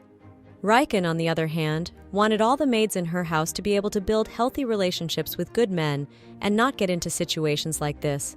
The protagonist was disturbed by the fact that many of the female workers in their house had been here recently, but after not working for long periods of time, they were disappearing, or rather quitting for strange personal reasons and leaving their estate. This all indicated that there was a problem in their house, and things could get even worse if people outside the mansion started talking about these strange coincidences. And if that were to happen, her mother would be the first to suffer, as it was her responsibility to keep an eye on the servants. It was also clear that her mother's reputation would suffer from all this, as people would start gossiping about her failure to supervise the work of the servants, and soon she herself would suffer from the scandal. And since her mom trusted the head maid so much, Riken didn't want her to get in trouble. She looked at the head maid in a way that made her reluctant to contradict her. Riken didn't hesitate to say that her maid's problems were her problems, and hoped that something like this wouldn't happen again. Afterward, Riken let the woman go, ordering her to go to work. The head maid bowed and left. After the culprit left the room, the protagonist asked the butler to pass the information about that man to her father to break the contract with him quickly. The girl thought it was too degrading for their house to deal with a man who raised his hand against weak women. Riken also hinted to the butler that she didn't want to accidentally meet that man somewhere in the capital. The butler bowed and said that he understood. The servant said he would give everything to the Viscount, and it would be as she wished. Miss Rode looked at the girl and began to worry about Penny, but Riken assured her that the maid was perfectly fine. Riken said that Penny managed to get away from that man when he ran out of strength, though before he did, he slammed her head against the wall. Miss Rode said that since this case involved Lady Copeland's honor as well, she would keep it all confidential. To that end, she promised to get a healer she knew to come and privately treat Penny's wounds. In Riken's room, the maid heard the whole conversation from beginning to end and wept bitterly. The lady asked her to stop crying, for her eyes might be swollen shut too. Lady Copeland asked Penny to stop apologizing, since she had only been able to drive that man out of the capital and nothing else. But the maid was immensely grateful for her help. The maid confessed that she was very scared, because the man she liked very much had turned into a criminal. She said that she was so frightened that she was unable to say anything to the face of her abusers. The lady reassured her by saying that it was the most common and normal human reaction to those circumstances. Riken hugged the maid and thanked her for the girl being able to take it all and stay by her side. Next, Riken went to meet with her mom. Grace said that she was very worried about her and thought she was sick, especially when the facts of the story with the head maid became known to her. The woman trusted her daughter but feared she might have passed out from the stress, but Riken replied that she wasn't as weak as she might think. Her mother knew that her daughter was a very caring person, so she never interfered in her affairs. Viscountess Copeland said she knew that Riken treasured Penny, but she didn't think so much as to even involve the butler in the matter. Riken admitted that since she had no older or younger sisters, she treasured her maid. Plus, the actions of the head maid could hurt their family, so she needed to be dealt with immediately. Lady Copeland was in agreement with her daughter and informed her that the head maid would soon leave their house, for she had betrayed her trust. And then she apologized to Riken for being so busy with other things and issues that she hadn't kept track of the woman. Riken reassured her mother, saying that she wasn't hurt, but she was very worried about Penny. The mother hugged her daughter. Riken's only worry was whether she was doing the right thing in this life. The girl seemed to be doing a lot of things wrong lately, and she didn't have the rightness in the decisions she made. Nevertheless, she asked her mom not to worry about her, as she is sure to handle everything. Grace stroked her daughter's head and told her that she shouldn't worry so much as there would come a point when it would pass. The girl realized that she had to put an end to everything, and whether she succeeded or failed, there was no such thing as a perfect life. She realized that if she died that day, time would heal her daughter's soul. In her own time, however, she was able to overcome the sadness and pain of her parents' deaths because she was able to stand by her daughter's side and hug her when she got married. She believed then that there might come a time when her daughter would have her baby and walk with her, smiling and happy. Riken realized now that she had made a mistake. But even after wasting so much time, she was going to do her best to meet her girl from her past life. At that time, something incredible began to happen outside the window. A hurricane was coming. Miss Nord suggested closing the windows so that her young mistress could sleep in peace. Besides, the food was almost ready, but Riken decided to excommunicate herself from the room for a bit. Today, the girl wanted to go to bed early and didn't want to eat at all, even though the nanny asked her to eat at least a little. Riken asked the nanny to stop worrying about her as she was feeling fine, just had all sorts of sad thoughts going through her head. It began to rain. The girl went to her room and wondered whether the bird with the letter had reached Sterl. The protagonist was well aware of the magician's magical abilities, but the distance between their estates was vast, so it could have gotten lost somewhere. She had no idea what she would do if Sterl appeared in front of her as if nothing had happened, smiled and extended his hand to her. She didn't like to think about that scenario, but as soon as she entered her room, she saw Sterl standing at the window waiting for her. He looked at her worriedly and asked about her pain as she changed in her face when she saw him. Riken asked how he had gotten here. The young man apologized to her for entering her room without permission. He admitted that he had wanted to visit her officially, but was afraid that she did not want to see him. He admitted that the hurricane was his doing, since you could travel many times faster through the air, and then he handed her a magic bird and asked her what her letter meant. The young man took a step towards the girl and asked her if she was afraid of him, but he received a negative answer. But since that was true, he didn't understand why she had that look on her face. The girl admitted that she had just gotten very cold standing in the draft. Riken said she had written everything she wanted to say to him in the letter the canary brought him. The girl said she asked him to forget about asking him to keep her company at the prom. Sterl couldn't understand, could he? That everything that had happened between them over the months remained only on a piece of paper. She lowered her head and said yes. That's what she really wants. The young man asked her what he had done wrong that she wanted to break their bond. He urged her to give him an answer so he could fix it. The girl said it was not his mistake. Riken cried and admitted that she couldn't take much more. Sterl began wiping her tears, saying she was crying just like last time. Suddenly, he realized clearly that she had wanted to break up with him during their last meeting before he left. The young man remembered their kiss and did not understand why she had responded to it. And now he asked her if there was a fear in her heart that he would propose to her. He looked at her and wondered if she really wanted to cut him out of her life, even after all the time they had spent together, walking, dancing, holding hands and laughing. She replied that wasn't the reason. Then he suggested that it was because he was a child out of wedlock. He didn't believe that was the reason he could no longer be her lover. Sterl realized it hadn't been that long since they first met, but every day they spent together gave him happiness. He had never experienced anything like this before meeting Riken, strangely enough. But in those moments, his heart was filled with warmth. The young man was well aware that it was not easy to be happy all the time, but with her, it seemed to him that it was possible. So he made every possible and impossible effort to try and make each of their days happy, and now his rosy dreams and hopes were shattering on the rocks of reality. He looked at Riken and asked her if, Because he was a bastard son, he was not allowed to be her lover. Her silence he took as agreement and turned away, realizing it was only his problem. The young man realized that he had made the decision to accept the title for her sake, but she had not asked him to do so, so he had no right to blame her for anything. At that moment, Riken felt a very deep sense of guilt, as she realized that she had hurt the man she loved very badly. She realized that she should have ended their relationship sooner. The girl was well aware that everything should have been stopped earlier before they held hands, called each other by name, kissed. After all, everything that had happened was the result of her greed. Now the situation was worse than ever. But Riken looked away and said that she was still sure that neither he nor Miss Raft had done anything wrong, and they should not blame themselves or bow to the gossipers. Besides, she had her own completely different problem that had nothing to do with Sterl, but which she couldn't go against. She knew more than anyone that he would become the Duke of Sagna, a man she had no right to even think about touching. The girl realized that she shouldn't fall in love with him even more. After all, if she was sad when she looked at him from afar, and if at any time she felt weak because of it, she would never be able to forgive herself. Now she could tell him the truth, and she was doing so. The point was, she hadn't even planned to hang out with him originally, and even after he'd agreed to accompany her to the prom. After the prom, she'd planned to stop seeing him.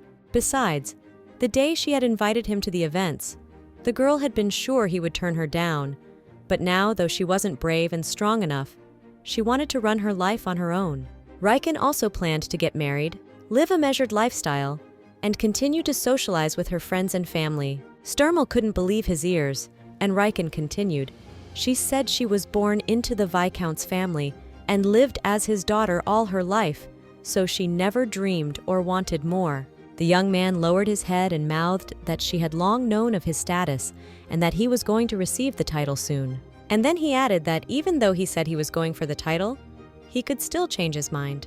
But seeing that she remained silent, the young man swore to her by the Tower of Mages that this or anything else would not harm her.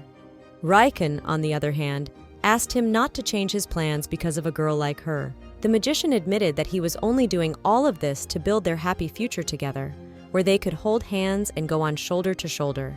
Riken thanked him for these kind and full of feeling words, but she could not become his wife, as she had her own personal reasons for that, and her life was full of problems. The protagonist was glad she had the opportunity to apologize to him in person, but the man didn't want an apology. He wanted to hear something else. For the first time in the entire conversation, the girl looked him straight in the eye and told him that she would become the Baron's wife. Riken wanted to be neither rich nor poor and to live in peace.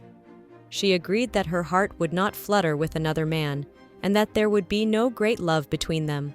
But nevertheless, she was going to give him a baby and then devote her whole life to this little miracle and wait for her daughter to give her a grandson or granddaughter. Riken cried but went on and said that she would live this particular life and then tell her grandchildren about events from her youth. She realized that her strength was at its limit, but she knew perfectly well that if she had a daughter, she would endure everything, so she apologized to Sterl and said that it was time for them to go their separate ways. Sterl was killed by her words and attitude, for she had destroyed everything inside him and forced him to give up on her. But if she had no feelings for him, how could he force a girl to be with him? He realized now that she didn't want him, so he apologized and stepped into the emptiness and darkness of the night and the rain, and Riken remained standing on the balcony, staring where her beloved man had stood a moment ago. No matter how his relationship with Riken turned out, he decided not to give up on his plan and met with the princess. The girl looked at him and asked him why he had changed his mind and decided to get the title. The princess didn't know what he was up to, since he made such an abrupt decision to return to the capital. But the young man admitted that he needed to gain more power and solidify his status, even if she thought it was his whim. The girl realized that it would be a big mistake to call the Lord of Water and Wine a capricious child. He promised his sister that he would not fight her for the throne. Her Highness noted that the title of Duke of Sagna is one of the optional existing titles in the Elda Empire. The young man knew very well that his title had no connection to her claim to Empress Elda's seat, so it wouldn't be a problem for her. So the Lord of Water and Wind asked his sister to grant him the title and live in peace. The princess understood the reasonableness of her brother's words and replied that if she had the opportunity to help him in this matter, she had no reason to refuse. But after a short pause, she inquired how Lady Copeland was doing. Shottermel's face turned into a mask, and he said that the princess had nothing to worry about.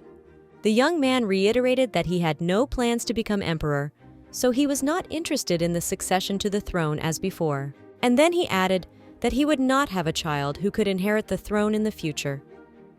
When the princess heard this, she realized that this turn of events was only to her advantage, and the reasons did not matter to her. Sterl finished talking to the princess and remembered the dialogue with his teacher. The old man had asked him if he was really going to get the title of. The young man then replied that he was just tired of hiding it all and lying to himself, and it was now his conscious choice, unrelated to specific individuals. The time mage didn't expect his student to think that he had spent his entire realized life fooling himself. But Sterl didn't have a clear and unambiguous answer to that question. His mentor knew for sure, for he had been watching his best student closely for a long time and had realized one thing about him. He was not interested in power, titles, and palace intrigues. The time mage couldn't believe that Sterl was being serious now, so he asked him about whether the man had forgotten that he was going to use the title to get rid of his weakness and become stronger. The old man understood that the Waterlord wanted Riken to look at him from a different angle and acknowledge him. At this point, Sterl realized that his mentor knew more than he was saying, but the old man wasn't about to reveal all the cards. He was curious as to when his student would grow up, but took pity on him and gave him a hint, asking if he really thought the girl had turned him down because of his title or his status.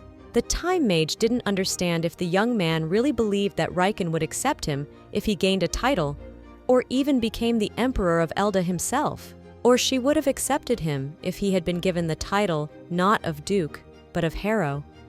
But did she not say that it did not matter, and the reasons for the refusal were quite different? At that moment, Sterl thought his mentor knew Riken too well. He smiled and said that he had once been curious about the girl the Lord of the Tower of Mages had fallen in love with. The old man admitted that he had met many different people on his life's journey, but not all of them had awakened in him an interest in getting to know them better. The old mage knew that most people are enamored with their wants and needs, but there are those who find deeper things important. After all, the same could have been said for Sterl. Realizing that he needed advice, the young man asked his teacher how best to proceed. The advice was simple. Sterl should try to understand other people's problems rather than focusing on his own. And then, when he encountered other people's problems, to think about how he could help solve them.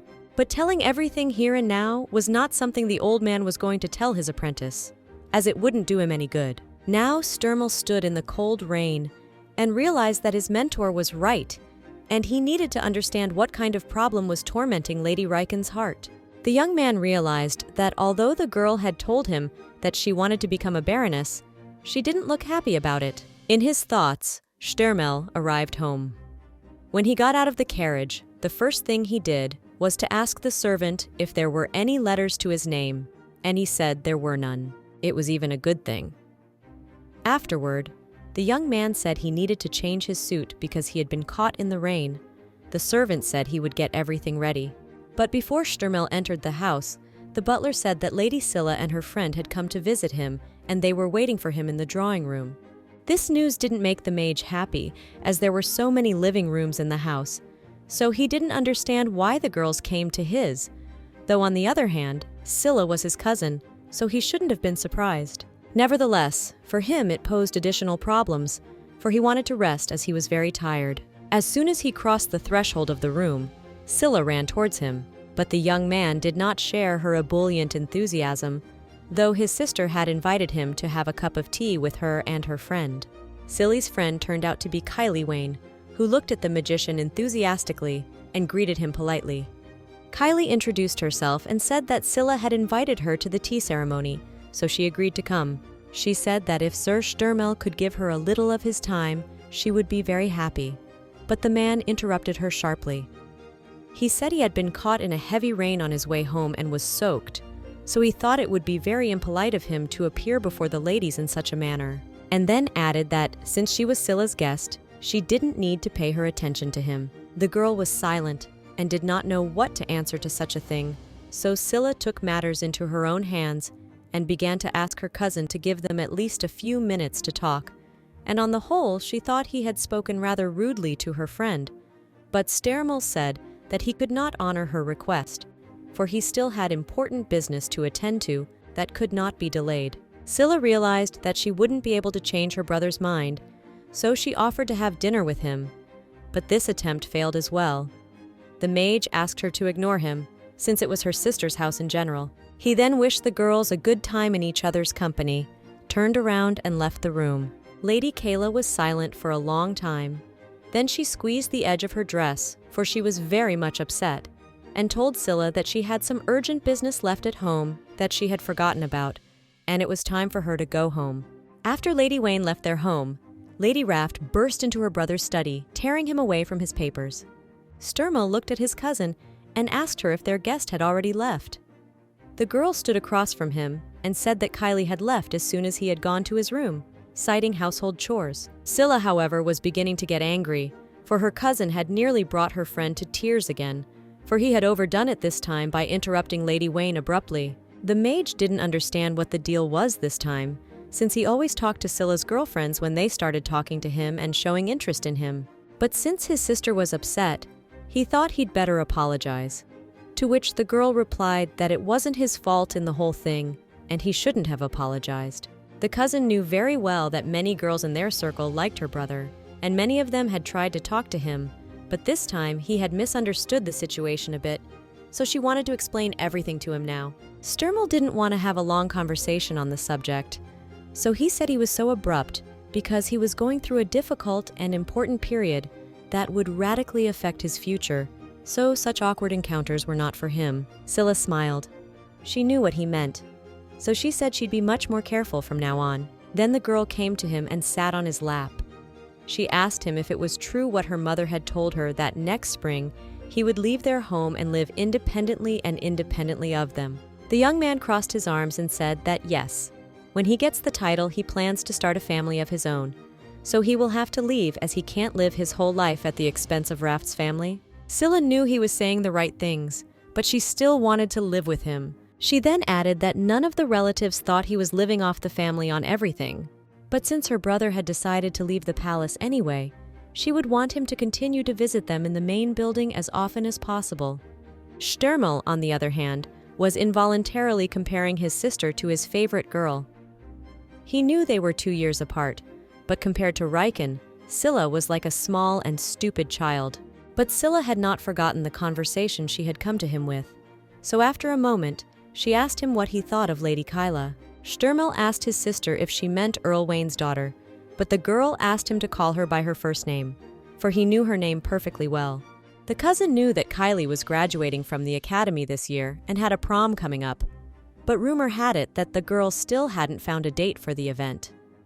It was this fact that formed the basis of Scylla's desire to talk to her brother. She asked her brother to escort her friend to the ball if he hadn't promised to do it to someone else before then. At that moment, the young man remembered how Riken had asked him to go to the prom with her, how he had first thought how wonderful it would be to dance with someone holding hands, but then his thoughts went in a different direction, and he remembered that Riken had thought that the ideal partner for marriage was some baron, with whom their life would be calm and measured. He twirled in his hand a cufflink with a magical purple stone he had created with her especially for the ball, and said he had to refuse Lady Wayne. This answer upset Scylla, but Sterl added that the Earl of Wayne's daughter should choose a better partner for the ball. After he considered the conversation over, he asked his sister to leave him alone. He sat at the table and felt despair settle in his soul. The young man reckoned that it had been over 10 days since he had last seen Riken, and nothing helped him, for he had the feeling that his soul continued to burn and turn to ashes. Riken's condition was no better. She too lay awake at night and often looked at the magic bird, and on one such day she tried to send a message to Sterl, but the bird was no longer anything but a beautiful coaster, for it did not fly to its creator with a piece of paper in its beak. At that moment, standing at the window and looking out at the night garden, the girl realized that this was the end of her love story. It was a new year, and the Tower of Mages welcomed Sir Sterl as Lord of Water and Wind. But that was just the beginning. After a while, he was elected as the new lord and granted the title of Duke in the imperial court of Elda. The title of Duke of Sagna was not one of those titles that were considered mandatory in the Elda Empire, so the young man had little to no influence from the imperial family. Meanwhile, Father Riken and his colleagues were discussing the moment, and it turned out that the emperor had not participated in the ceremony of giving the title to Sterl. Other politicians have heard that the title was bestowed upon the mage by the crown princess herself. The news that the princess had personally given everything to her brother was from verified sources, so Viscount Copeland concluded that everyone was beginning to prepare for further developments.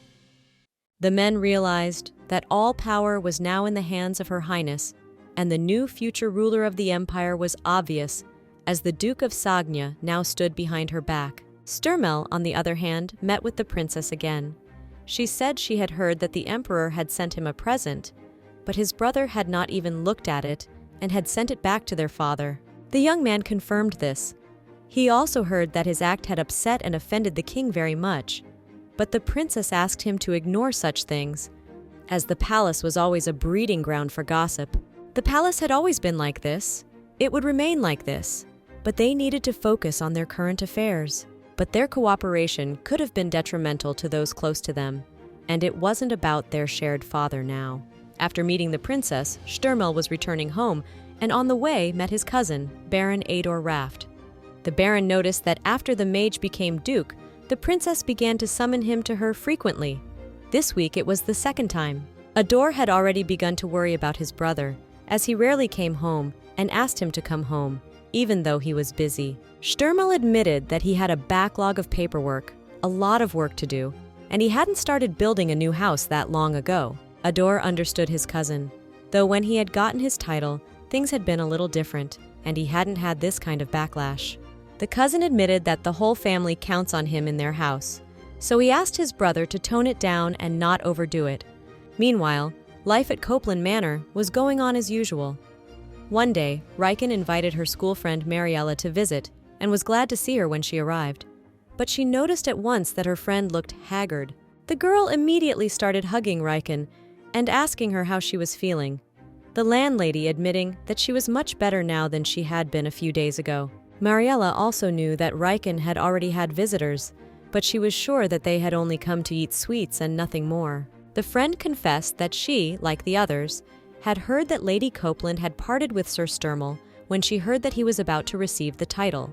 The girl understood why her friend had done so, for it was better to end it all herself than to let evil tongues constantly wash her bones for no reason. Mariella went on and said that Riken understood all of this perfectly well without her, but then added that if she had said she would go to the prom with Baron Heldy, she would have believed it. Riken didn't quite understand what that meant, so the guest explained that choosing a prom partner was considered something akin to choosing a fiancé. This was probably the reason why her family didn't mind her daughter's meetings with this man, because there was a lot going on between them. This surprised the girl a little, as she had never thought of it that way. But then she told her friend that she was the one who had ended her relationship with Sterl. Mariella admitted that she wished she could believe her friend, but that wasn't the case at all. So Riken began to reassure her otherwise, saying that the mage truly believed that their relationship could endure anything in the world. But it wasn't true, and she herself morally couldn't take the pressure from all sides, so now it was all in the past and she forgot all about it. And today was already the graduation ceremony. It was an event specifically for the men, where they received awards, gave speeches. It was an event where the graduates could be flagged down by officials and offered jobs. Girls, on the other hand, did not go to such meetings, as most of them were aristocrats. Another thing is the prom. This event was really important for every self-respecting girl, because it was there that they declared themselves and that they had reached the age of marriage and were ready to create their own families. Riken looked at her friend and asked her if her dress for the ball was ready. She replied that it was almost, and only a few details were left. The girl admitted that her dress originally had a huge bow on the back, and she had to argue for a week about removing it. Since the ball was already tomorrow, the girls said goodbye, as each of them needed to finish their preparations. Mariella asked her friend to dress up, and Riken wished her a safe and easy journey home. Riken was alone in her room. Not long ago, she had thought that prom was a long time away, and that tomorrow it would all be over. And then the day came. The girl realized that under other circumstances, she would never have gone there. Now all the maids in the house were helping her with her beauty. The dress, the hair, the makeup, everything was perfect, but even that didn't save her from a gloomy mood that was hard to hide. She'd even taken a better skincare regimen today, but it hadn't done her any good, and she didn't see the point in it anymore. Penny watched her mistress and saw that something was wrong, and that's when Lady Grace came into the room and asked her daughter if she was ready. When the woman saw her little girl, she realized that her daughter was a real beauty. She was worried that the dress Riken had chosen was not suitable for the young girl, but it turned out that she was wrong. The protagonist smiled and said that she had said right away that she knew what suited her and what didn't. But her mother was still worried and amazed at her daughter's confidence in this matter. At that moment, one of the maids came into the room and announced that Baron Hadley had arrived. The woman was glad of the young man's punctuality, for they had just finished making all the arrangements. And here's the final touch. Penny brought her prom shoes. When the maid showed them to her mistress, there was no delight or approval in her eyes, for they were not at all what she would have wanted. They wore a very small heel of an ugly shape to match the Baron in height. But the girl had nothing to do, and she put them on and went down to the young man who was waiting for her downstairs. Riken looked at Harold and realized that he looked very familiar at that moment. The Baron greeted Lady Copeland first and kissed her hand. Then he held out his hand to the girl, and she suddenly thought of how he had always been like this, always smiling even in her past life. At that moment, Viscount Copeland approached them. He asked Baron Haldy to take care of his daughter. The young man promised her father that Riken would be perfectly safe with him. The couple got into the carriage and were about to leave, while the girl's parents stood in the courtyard and looked at her. When they were alone in the carriage, the girl thanked the Baron for accepting her unexpected proposal. The man replied that it was a great honor for him to perform this role, accompanying her to the prom. To top it all off, Harold was a little embarrassed to learn that it was his mother who had advised and suggested his candidacy to her as a partner in this event. Riken tried to change the atmosphere and said that his mom was just really worried about her, since she didn't have a date for the prom. And Harold suddenly realized that Lady Copeland was very fond of his parent. The protagonist assumed that the Baroness thought their families were status perfect. Riken saw that not only she was uncomfortable, but also her companion, perhaps even more so. She wished they were comfortable together, but for some reason, they weren't. So she asked the young man not to worry so much. The girl admitted that she had seen enough of different people, and not all of them were decent people and gentlemen.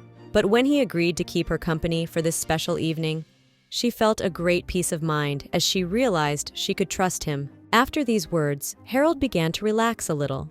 A smile appeared on his face, and the girl realized that she had achieved the desired result. She knew very well that Harold had lost his father at a very young age, so he had to become the head of the family when he was not ready for it. So he always suffered under the pressure of the people around him and his responsibilities. Knowing this, the girl decided that in this life will definitely help him with everything to cope with, because most likely she is the one who knows him best in this world. Riken hoped that they could live happily ever after in this life. So when they arrived at the meeting place, she said they could dance the mazurka and go home. He didn't mind this turn of events, but he was worried about whether she would be okay because it was her senior prom. So that he wouldn't worry, she said she didn't like such lavish banquets. The girl thought that one dance would be enough, as the ball was not a celebration organized in her honor. To top it all off, she didn't want to stay for the rest of the evening, as she was sure people with strange interests would start approaching her. Having agreed on everything, they entered the ballroom where music was already playing, and many people had gathered. The first to approach the couple was Deborah, who was delighted with Riken's dress, and noted that it suited her friend very well. Deborah was also very beautiful that day, and both girls were happy that all of their classmates were able to find partners and attend the prom. Surprisingly, even Baron Ador Raft came to the event today and caused quite a furor with his appearance. Until that evening, few people knew what he looked like, as the young man had only recently begun to appear in high society. Deborah had already gathered information on him. It turned out he was 24 years old, but still had no wife or fiancé. But there were rumors that his sister, Lady Scylla, was to make her official debut this year. Riken knew very well that even if this beautiful man was not married, girls like her or her friend should not even hope for anything in relation to him, as he had to create a family with a girl of his circle. But today, he was accompanying Lady Wayne. Deborah had noticed that both he and she were very popular in high society. Suddenly, Deborah turned to Riken and asked her if she had met Ador Raft before, to which Lady Copeland replied that they had not crossed paths before. Riken's friend was excited. She was hoping that Sterl would show up at the ball, but Riken herself wasn't really looking forward to meeting him. At this moment, Harold intervened in their conversation. He had heard not too long ago that Duke Sagna was not going to attend such events for a while, so he was unlikely to come today as well. Deborah was disappointed, as she thought Sterl was a great man and wanted to see him at least from the outside and from a distance. A new tune came on again. This time it was a polka, but Riken didn't want to dance and preferred to relax a little longer over the conversation. The couples began to dance as suddenly the doors to the ballroom opened again and someone began to enter. Everyone stopped and looked at the person who was entering the ballroom. No wonder people had such a reaction. Duke Sterl Sagna himself came to the event. People started whispering to each other. They noticed that the mage was heading towards his cousin, Baron Ador Raft. Riken had not expected to see him here, so she immediately changed in her face, and Deborah was even afraid that her friend had gotten sick and suggested that she rest for a while. This threw the girl off balance, so to avoid losing her composure completely, she decided to escape to the break room and told Harold that they would see each other a little later. The protagonist with all her legs ran into the restroom and closed the door behind her. She thought that she was fine, that her feelings for Sterl were gone, but it turned out that she was fooling herself and nothing good happened. Riken was sitting on a chair alone and crying. That's how Miss Rode found her. The nanny was very worried about her ward and looked everywhere for her. And the first thing the woman did was to start reprimanding the girl for behaving very rudely to Baron Haldley and the other guests of the evening. Riken herself realized that she had made a mess of things with her abrupt disappearance and intemperate behavior. The protagonist suddenly realized that the song to which she wanted to dance with the herald had already passed, and the nanny meanwhile poured her water and told her that she, as a real lady, should be steadfast in any life situation and not show others her weaknesses. Besides, a real lady would never allow herself to lose her dignity. The girl accepted the cup and said she knew it herself. Riken apologized to Miss Rode, but she said the girl shouldn't apologize to her. Then she looked her over from head to toe and said that her makeup, hair, and outfit were still as beautiful as ever. And in general, her mistress was the most beautiful. The nanny asked her ward if she wished to go home immediately. The girl said that she had to apologize to Baron Haldley first. Miss Rode thought it was the right thing to do, as she herself had not been able to explain much to the young man since she had come here right away. Riken, on the other hand, asked her nanny to tell the Baron that she would be waiting for him to talk in the room where the tea ceremony was being held. The girl stood up and looked at herself. She didn't realize exactly where she was beautiful, and then told herself to calm down and act deliberate and confident. She reappeared in the ballroom and realized that there were too many guests for the evening, so it would be difficult for Harold to come to her by sneaking through all that crowd. So she decided to find another room to talk to him. But it didn't turn out the way she wanted it to, as Riken was called out by Lady Kayla Wayne, who approached her with her girlfriends. Riken involuntarily admired the former classmate's beauty. The protagonist realized that no matter how hard she tried, being a little and silly girl wasn't going to work for her. The obvious thing was that Kayla wanted to talk to her, since they had last seen each other at the Wiccan, but this conversation was obviously not going to be a pleasant one. Lady Wayne looked intently at Lady Copeland and said that Sir Sterl had originally been her partner for this ball, but she had not come here with him, but with Baron Haldley. Riken didn't deny it, since it was already obvious. Kylie, however, went on and called her behavior disrespectful to her first partner. Everyone knew that Riken herself had invited Sir Sterl, and then almost before the event itself had turned him down. This was unbecoming behavior for a lady, as it was too late to change partners at that point. Lady Wayne continued. She speculated that perhaps at first, when Lady Copeland had only invited Lord Waters to the ball and then changed her mind, she had not known that she would damage his reputation. In other words, she had embarrassed him. Kylie understood that her father wanted to reassure her, But when she found out that Sterl was going to the ball with Riken, she couldn't believe it, because she knew very well that maybe he had turned her down because of the difference in status, and this was such news. But no matter what happened, she always wanted to become a noble and worthy lady to live up to Duke Sagna's standards. And for a long time, everything went according to plan, until she heard the story of his parting with Riken.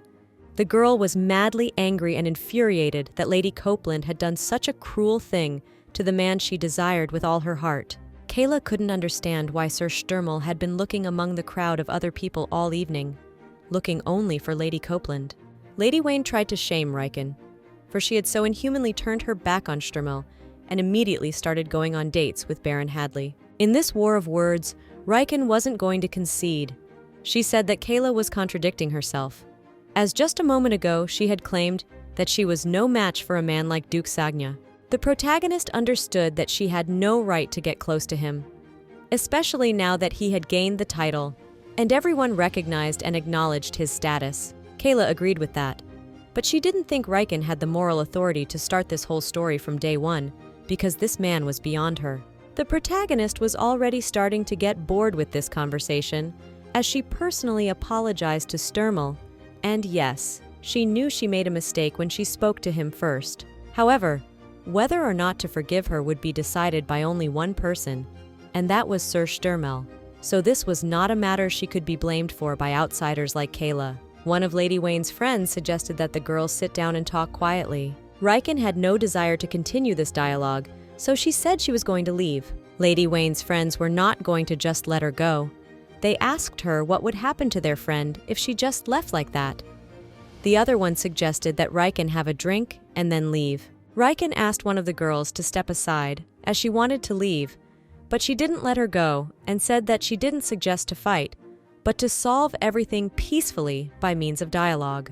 This girl had already started to hold out a glass of red wine to the protagonist, and then this girl spilled this wine on Riken, pretending it was an accident, and the protagonist realized that if she ruined her dress now, the ball would be over for her. And at that very moment, Duke Sagna appeared in the room with one question as to what was just happening here. Riken was ready to bathe in the wine, but not a single drop got on her as the glass froze in midair, causing everyone in the room to gasp in surprise.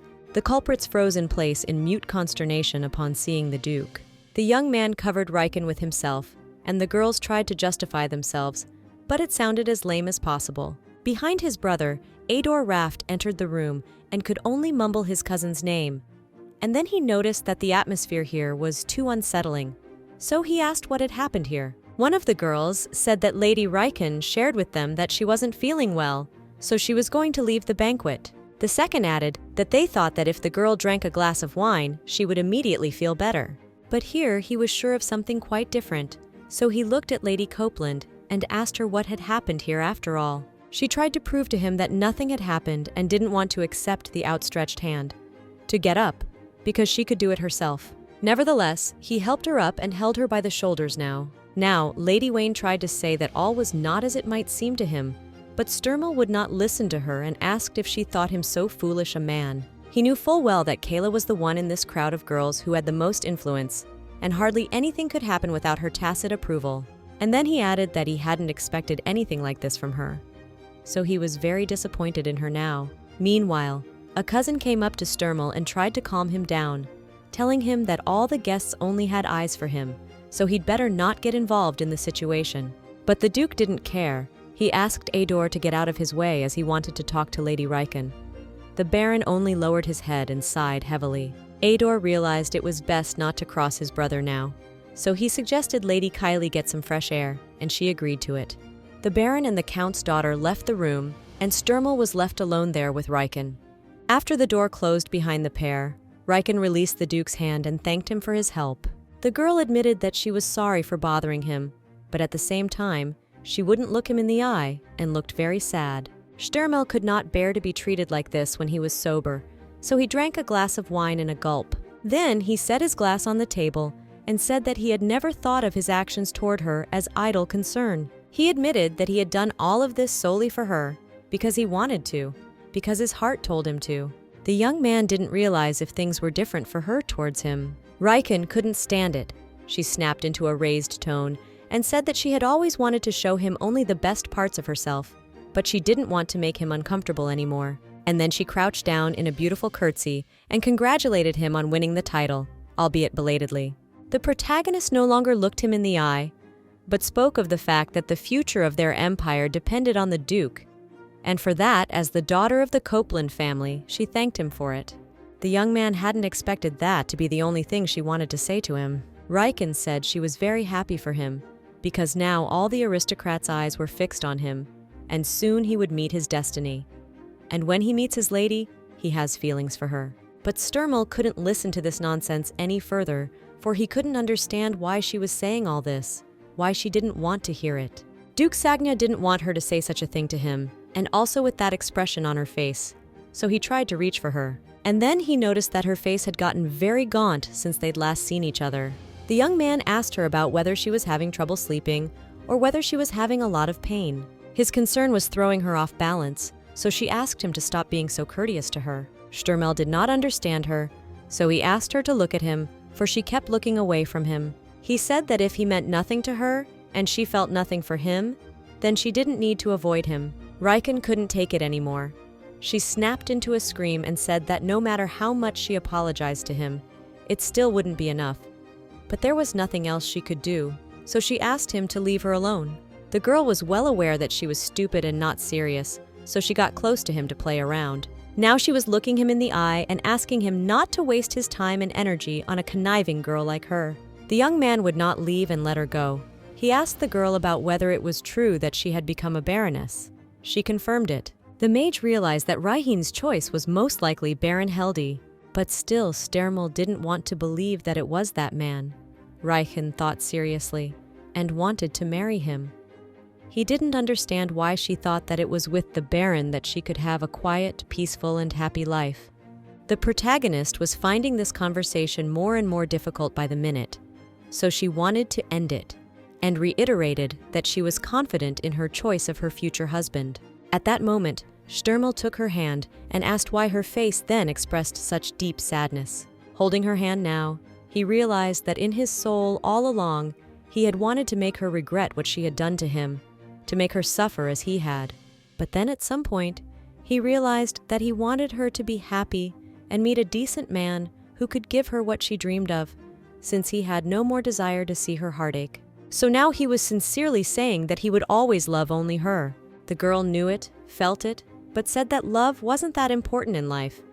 Yet her tears dripped onto the parquet in the room. Sterl didn't understand her, so he asked what mattered in this life then, if even love wasn't that important. The girl was already sobbing, but asserted that no matter what happened in this life, she would never mistake what was important to her specifically. Unfortunately, he barked out that he wasn't the most important person in the world to her. He was hurting and she was hurting, but he demanded that she say it while looking him in the eye. At that moment, images of her past life flashed before her eyes, of her little and then grown-up daughter, who wished she had met someone better than her father, because she had lived for her mother. So Riken said without hesitation that the most important person in her life was her daughter. It was a confession. It was hysterical. The girl asked him to stop interfering in her life because she was not 19 years old, but 45. She had raised a beautiful daughter over the years. Also in her past life, she was riding in a wagon and had an accident that caused her to die in the future. But when she opened her eyes again, she found herself in the past. Riken was aware that from the outside it looked like she had lost her mind, but she was in her right mind for all the words and the absurdity of the situation. Sterl was now beginning to understand a little of what was going on, and the girl assured him that she was not lying and was telling the truth. She claimed it was not a dream, as she clearly remembered the sensations of holding her newborn daughter in her arms, feeding her with her milk, seeing her first steps, and cuddling her until she fell asleep. The girl remembered every day she spent with her daughter, the way they planted and then tended the flowers in the garden. So it didn't matter to her whether she loved him or not, because the most important thing to her in this life was her precious little girl. After all, Riken had given birth to her by breaking her bones and tearing her body apart, and then raised her, her only child.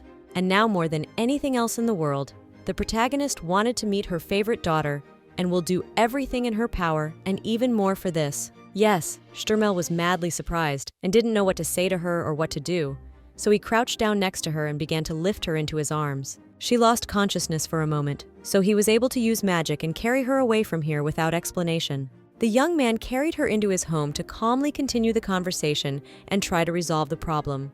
He sat her down on the bed and told her that this was his new home, and since there were still very few servants, no one would hear their conversation. Riken wouldn't stop crying, so Sterl brought her a towel so she could wipe her tears with it. She accepted a towel and began wiping her eyes, while thinking that all the makeup was now spreading across her face. But it didn't matter to Duke Sagna whether she had makeup or not. She was always beautiful to him in any form. He thought to himself that during the conversation with his mentor, he had said things that were true now, because all people and the truth in this world are subject to their desires. But there are for whom there are much more important things, and from the experience. He clenched his fists. Then the old man advised him to pay attention to other people's problems instead of digging into his own, thinking that was all that mattered. Yes, Sterl knew that Riken didn't care about status, power, or position in society, but how could what she had just talked about be possible? He, as a very talented magician, knew that his colleagues and predecessors had always been concerned and interested in the question of returning to the past. But for a long time, so much has not been studied on this issue. However, Sterl knew of one theoretical way that could have a similar effect, but a mage who could go for something so crazy he hadn't met in his lifetime. The young man sat down next to the girl and suggested that what might have been a vision of the future. Perhaps she saw pictures of her future so clearly that she believed it had all happened to her before. Riken was silent, disagreeing with him. Sterl continued and said that many mages had studied the possibilities of time and space travel before. They came to the general conclusion that in theory, there was an option to do something like this, but in practice it proved pointless and impossible. Lady Copeland could not believe it, for she had, as it were, but gone back in time. Sterl explained that magic can only be used in the material world, and time magic was no exception. Matter is always necessary for magic, so he was sure that it was impossible to use magic to send a soul that couldn't be touched back in time. Any magic always obeys the law of boomerang, meaning that when he uses water magic, it seems as if he is creating new water. But it was quite different, for as much water as he took, so much less of it became available in the world where they lived. However, the volume of water in the world does not change, so it was impossible to remove something from this world completely, or to make something bigger. Based on that, if one wanted to go back 10 years into the past, there was only one way to do it. Namely, the magician had to turn back time for the whole world except himself. Then all the clocks in the world would go back 10 years. It was a very difficult and nearly impossible task. But even if the magician had succeeded, the problem was the very nature of magic itself. After all, one had to think about the very mage who could pull this off, because even if someone turns back time for only 1 second, their body receives a powerful backlash, then it's hard to imagine what the payoff would be if the number of years goes over 10. As a consequence, the human body, which can live for about 100 years, all animals, people and plants, elements and spaces and time itself, everything will receive a blowback. So even if there was a mage who sent Riken back in time, the very moment he did so, he disappeared from this world. Sterl considered time travel pointless for this reason, as he did not personally know a mage who could sacrifice himself for another person. Riken sobbed again as she didn't want to believe what he had just told her. After all, her daughter was a time mage, and what he was telling her now was that even if she tried to turn the world upside down, she still wouldn't be able to meet her favorite child. The girl didn't hold back her tears, as it was her girl who sent her back in time to a time before she was born. Sterl recalled the moment when everything in his life changed. That's when he met Riken, who was enveloped in magic. He had made a mistake then, as he had thought that was the result of the alliance with the mage, but now he realized that he hadn't realized how special she was, so he had missed the moment when she badly needed his help and support. Riken confessed to him that her daughter had talked to her about it, and asked her to go back in time if she wanted to, not to give birth to her again, and to live the life her heart desires. It was a conversation she remembered very well, as her girl was 19 years old and going to her senior prom from the academy. And then, when she was dying after the accident, Her daughter whispered to her that when she was reborn, she should not remember her and live a long and happy life.